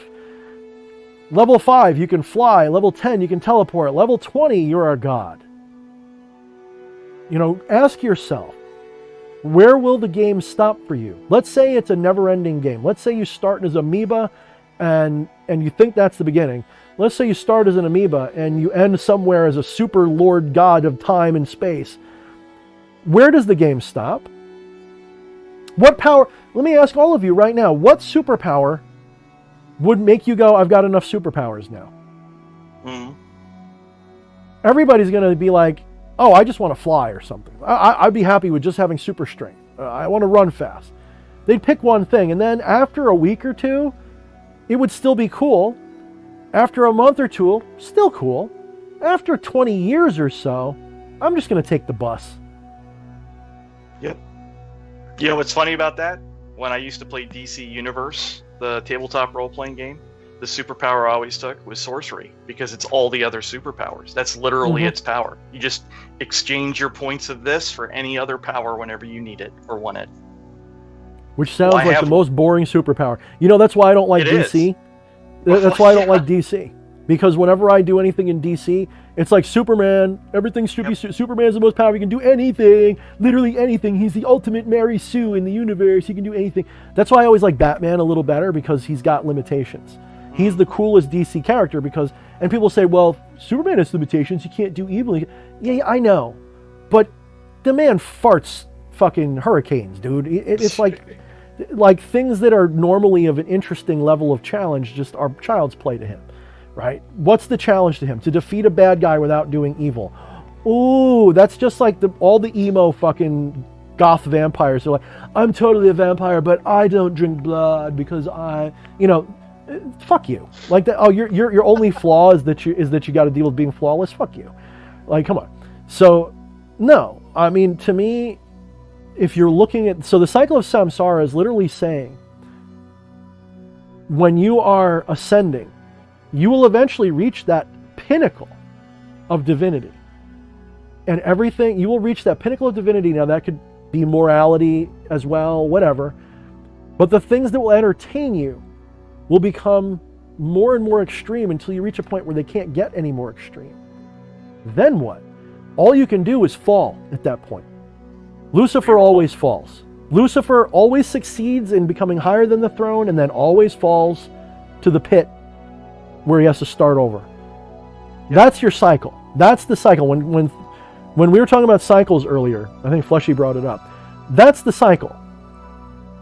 That's the part that repeats. That's the fractal that keeps happening over and over again. The only way that stops is when you go, I'm done playing. I beat the game enough times. I don't need to play anymore.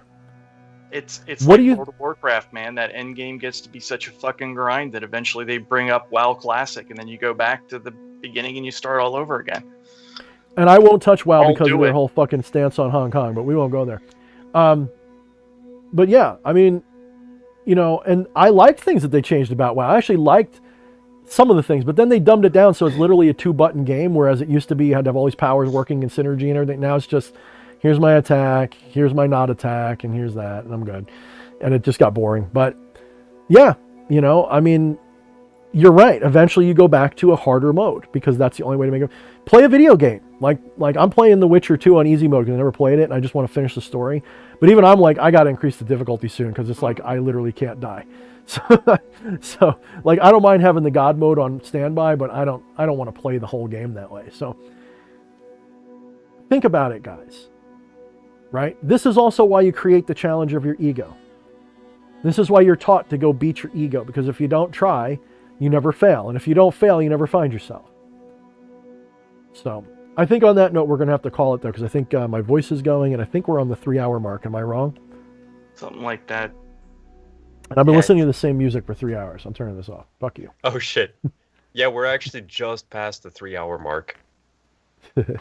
Witcher 2 is good. Yeah, I never played it. Like I got up to like the fortress and I beat the fortress and I had to go sneak into a camp and I put it down and never picked it up, and then I bought it on the computer, so I got to start over.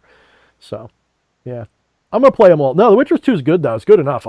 Witcher 1 bored me. I played maybe 20 minutes of Witcher 1, maybe an hour of Witcher 1. I was just like, yeah, no, I'm good.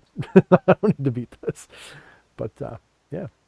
So, I'm going to shut up for a minute. I'm going to let Fleshy and Eddie do a You know wrap-up. what? Since video games got brought up, I'm going to do a little self-brag and flex on you two motherfuckers. I just hit Deadly ranking in Elite today. Oh shit! I'm 1 rank away from Triple Elite. Bitches! Cool, man. Fucking awesome. I never will. I have absolutely no interest in grinding that game whatsoever. I'll play it, though. I will play it, though. It is not a grind. It is but an experience. The milestones pass by, but they are meaningless. Oh, my Lord. Oh, my Lord. But yeah, no, I'll play that game again. It's for sure at some point because there's definitely moments like I want to wait till what's the new one, Odyssey. I want to wait till that one's fully fleshed out, and I want to see if Earth legs are worth it. I don't think they will be though. No, you won't. You won't be playing it because you guys are going to be too busy playing Vampire with me. Well, there is that, and then you and I got to finish our game. Well, things are going to take some interesting turns because so far I gave you guys a very generically good guy kind of quest to do, but I want to start throwing bad guy stuff at you. So, we'll see. We'll see how that plays out. Maybe I won't. You guys are having so much fun playing it the way it is. I mean, I don't think you guys are disappointed by the way it is anyway. So, no, we're the bad guys. We just really suck at being the bad guys. Yeah, like I was going to say, you guys are playing it more like neutrals. You're not. Nobody, you know how many people, even EA, I don't mean to blow up a spot like this, but even EA is like, oh, I want to play an evil dude. I'm like, all right, play an evil dude. That motherfucker is practically a living saint in the game that we play. I'm kidding. I'm exaggerating. But he wasn't playing evil. He was still doing all the good guy. And I actually had to ask myself, is it because I didn't give them opportunities to be evil? Like, why aren't people acting evil with the scenario I'm giving them? Is it because they're trying to please me and be good guys? In my defense, I didn't want to start out evil. I wanted to start out just, oh, this is a new world. I must learn it. And then twist into the... You don't just come out full evil. You got to let the world corrupt you a little bit You first. certainly can't be evil for evil's sake. Playing an evil character can never be evil for evil's sake. This is why I told Eddie when we were talking about the alignments, I said, alignments I don't see as what you do, more as what you're capable of, right? So if you're playing like lawful evil, it's not that you won't ever do good things. It's just that if you're doing something good, you're not capable of doing it because it's good. You're capable of doing it because it serves you somewhere, right? That's why you're doing it. Like if you're playing a good guy, you can still do a thing that's considered evil by other people, right? But it's gotta fit within whatever paradigm. So I don't see it as like, oh, you're a good guy, you're a bad guy. Like when you enter the town, you may be just as inclined to save the princess as the true hero will do. It's just your motivations are different.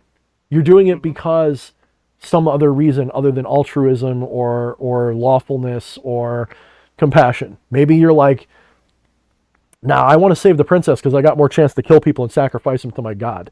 That's why I'm doing it. So, evil is never done for evil's sake because we can't even define what it is. So, somebody was asking in chat, and I just kind of want to indulge here. They were asking, Eddie specifically, actually, what exactly is D&D? I know it's a role-playing game, but how does it function?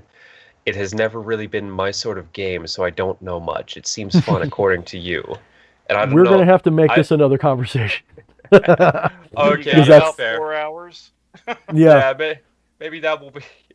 We should just make a standalone video of, like, the magical purposes of Dungeons and Dragons. It's funny because D&D is the word that describes something else, because D&D is just one example of it.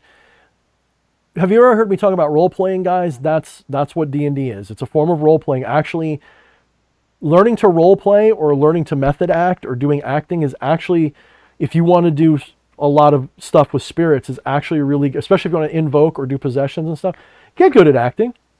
It won't hurt. Trust me, because I'm telling you right now, that's half of it anyway. I've never run into somebody who was possessed in a way that wasn't voluntary, right? We had that conversation once, Eddie. It's always voluntary on some level.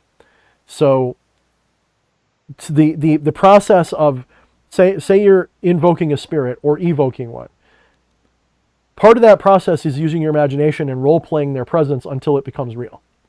At least that's the way I do it. I'm sure other people do it differently, but that's the way I do it with the success I get.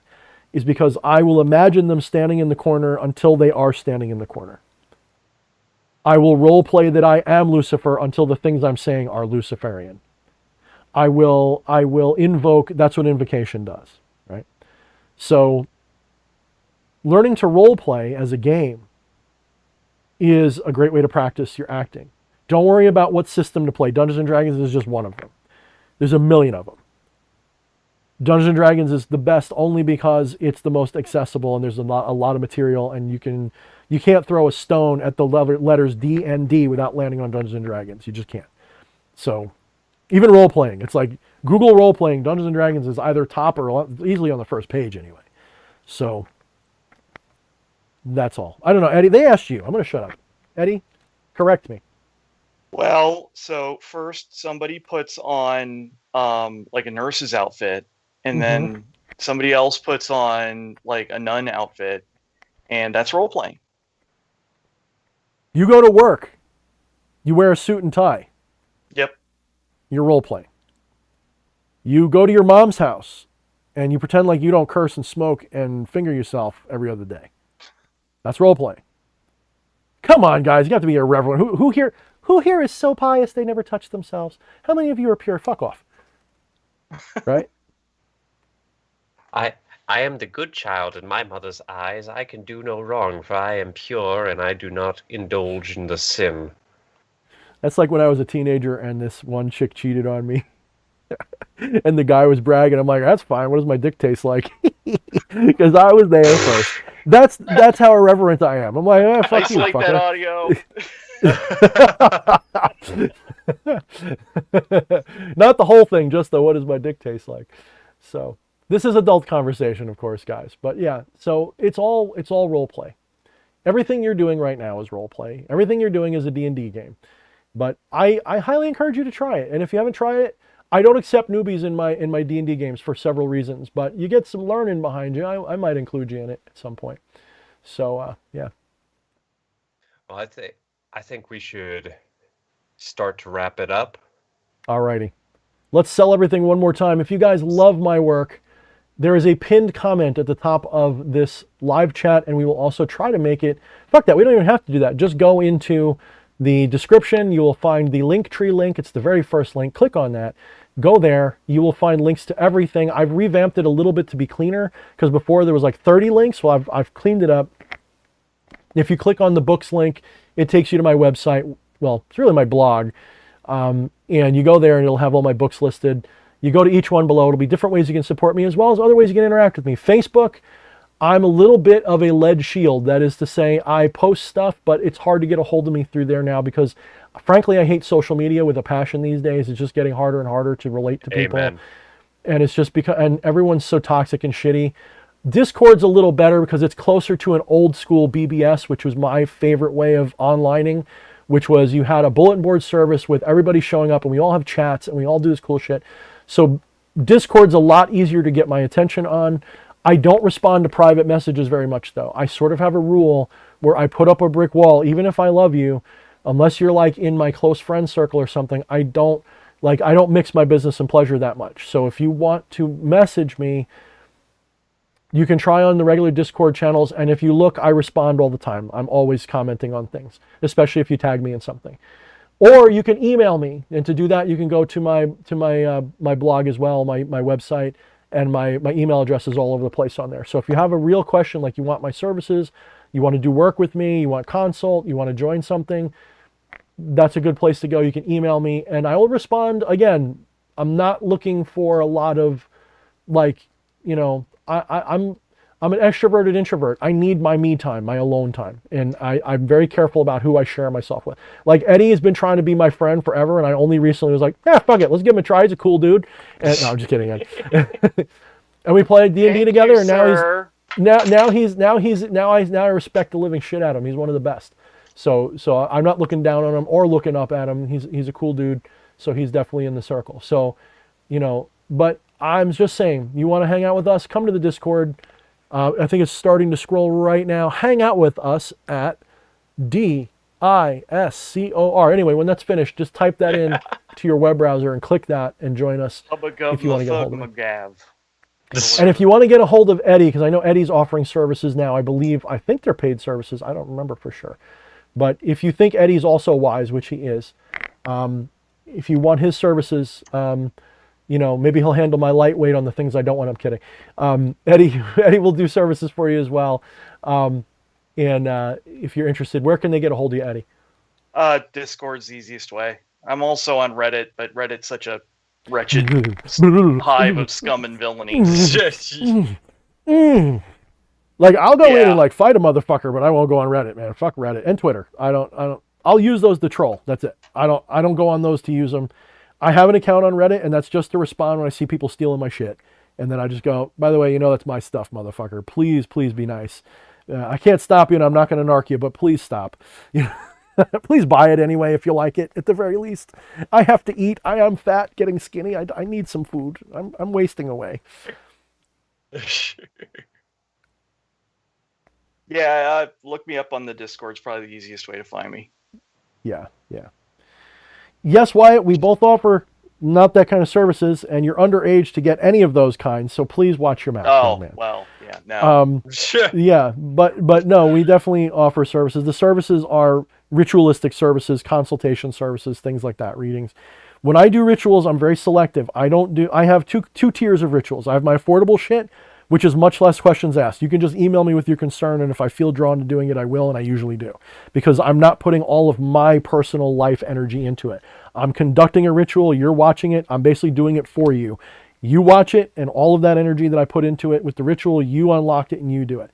When I do a much more elaborate ritual, the higher price stuff, That's my personal concern. You've made your problem my problem, and I put a lot more energy into it, and I am very selective about that. I do those 2-3 times a year tops. The candle spells and all that stuff, the stuff that's $50, all I need is a compelling enough reason, and I'll do it. And it doesn't take much. $50 is pretty compelling.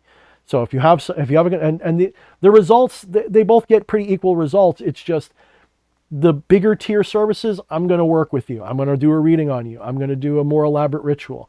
I'm going to really just cater to your situation. And we're going to find what your situation really needs. But if you just want someone to do a ritual for you, I have that too. So sort of like EA's thing. I got 3 tiers basically. We can do what you want.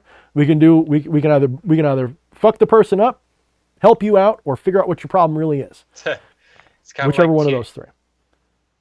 Oh man, sorry to make this comparison, but I'm gonna be irreverent tonight. Tier 1 is you'll be the pickup artist, or you'll be their pickup artist. Tier 2 is you'll be their wingman. Exactly. Exactly. So, yeah. And if you want a wingman, that costs a lot more because that's no joke. Like my familiar service, if you want a familiar, you've got to be strong enough to get one. You got to be able to experience it. You got to be able to get it. And I've got to go through a lot of work to source the materials to do it right, because I'm not just going to go to Amazon and buy a plushie and stick a crystal, or if I do, I got to make it for you is what I'm saying. I'm not just going to, I either got to make it for you, or I got to go to an antique store and find a proper idol or something that I can use for it. I'm not just going to, and if I do buy an idol, I'm going to make sure it's charged up and got all kinds of, in other words, it's not just, oh, I'm just going to buy a trinket and do something with it. It's got a soul to it, and it's going to be taken care of. So I put a lot of effort into it. So, yeah, it's not cheap, and it never will. Magic is bullshit, but we take this bullshit really seriously. For sure. Amen. If you're ever unsure, go to my ritual services page. Every ritual I do is a full video of at least 15 to 30 minutes long, and I record every ritual. I don't just send you a batch of pictures and say it's done like a dickhead. Because how do you know that those pictures came from your ritual or just some stock photo that the person took? Anybody who just does photos, I'm sorry, Eddie. That would be lucrative. That's what a lot of people do. Photos, but I do them like kidnapping proof of life, where there's like a newspaper or something in there. So yeah, that's fair. Like that's fair. I'll give you that. Yeah, but that, at least you know what you're doing. Some people who do it legitimately, or like right. I'm just saying, and I'm careful. sending them to you while I'm doing it. Okay, that's even better. Yeah. But I like doing the video way, because then you see. I want you to feel like you're in the presence of the ritual itself while you're doing it. So I don't mean to burst any bubbles. Eddie, just take some damn cell phone recordings and post them on YouTube. I'm not set up for it. Plus, I'm going to have to sit with him. I'm going to come to Eddie's house. In my ritual, I am less than fully clothed. I'm just saying. That is a very... No, you trumped me on that one. If Eddie is naked, you got to pay for that service, because that's probably... Yep. No, but for real. I never thought of that, because I don't usually do skyclad very often. I might do shirtless, but I don't record those. So, yeah, good point. If you want those, I think that's more of an E.A. Coetting thing. I think he does more of the shirtless, 40 weight oil stuff. But he's got the body for it. I don't. Not yet. Working on it. So, all joking aside, if you guys want services, I vouch for Eddie. I think Eddie's services probably will do you just fine. He's one of the exceptions I would make for the photographs. So I don't mean to shoot down Eddie too much. I'm just saying, if you're perusing the internet full of people and they don't do video service, make sure you're dealing with somebody competent, not just competent, somebody who's not just gonna skin you. And I see it all the time. There's a lot of fucking scammers in this business. And some of them are very popular, well-known. Than there are legit people. Some of them are very popular, well-known, very well trusted, and very well approved, and their gnosis sounds all good and wonderful. And you do a service with them, and it's literally like they took a dartboard and threw a fucking bunch of darts at it to get the information. It's not like it's clearly not. So just watch your ass is all I'm saying. And don't seek a manifestation, no matter who you're using. I put a disclaimer up, not because I think it won't work, because it usually does. But the only times my magic doesn't work, and when I say doesn't work, doesn't get you what you're asking for, is when it's you, right? For me, it always gets me what I truly need, and it always gets you what you truly need. But you may not see it that way. You might be like, well, I asked Thorne to curse my boss, but my boss just got a promotion. And part of that promotion is he had to move to Hawaii, and now he's living a life with coconut food and everything. Yeah, but do you see him anymore? You got him out of your life, didn't it? So maybe it didn't curse him. So why did you need me to curse him? What was the point? Mhm. Was it that you wanted him to suffer and validate your ego, or you just wanted peace? What do you really want? You know, more than your ego. So that's where the failure happens. And I've had a couple I people, had one person. exactly that thing happen with a curse I put Mm-hmm. on somebody at work, and I was happy. I had this one guy, not, hopefully he's not going to, well, he shouldn't, because it's probably not, you know, nobody knows anything. He had done a ritual to have his girlfriend break up with him because he didn't want to go through the all bullshit and everything. I'm like, all right, that's unusual. Usually it's the other way around, but I'm actually more okay with this, believe it or not, because this will just help you break up with them. So I'm cool with that. And in the end, it ended up solidifying the relationship. He's like, I got to thank you. I'm like, why? It totally didn't do what you asked for. He's like, yeah, but it's what I really needed and wanted. I didn't realize it till I tried. I'm like, oh, okay. If you're satisfied, so am I. So, you know, in all honesty, see this as you're buying a video or you're buying a set of pictures. Don't worry. This is why I have the 2 tiers of prices. If you don't want to throw $300 at a trinket, an idol with a familiar in it that you're not sure it's going to be there or not, don't do it. Just ask for a candle spell and get some cool video out of it. Cool. Then you don't got to worry about it. Right? Simple. So, all right, guys. Fleshy.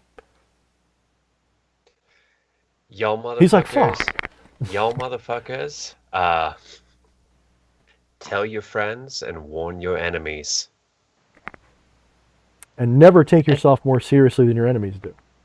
And mind the shadows, Lord Jesus, mind them shadows.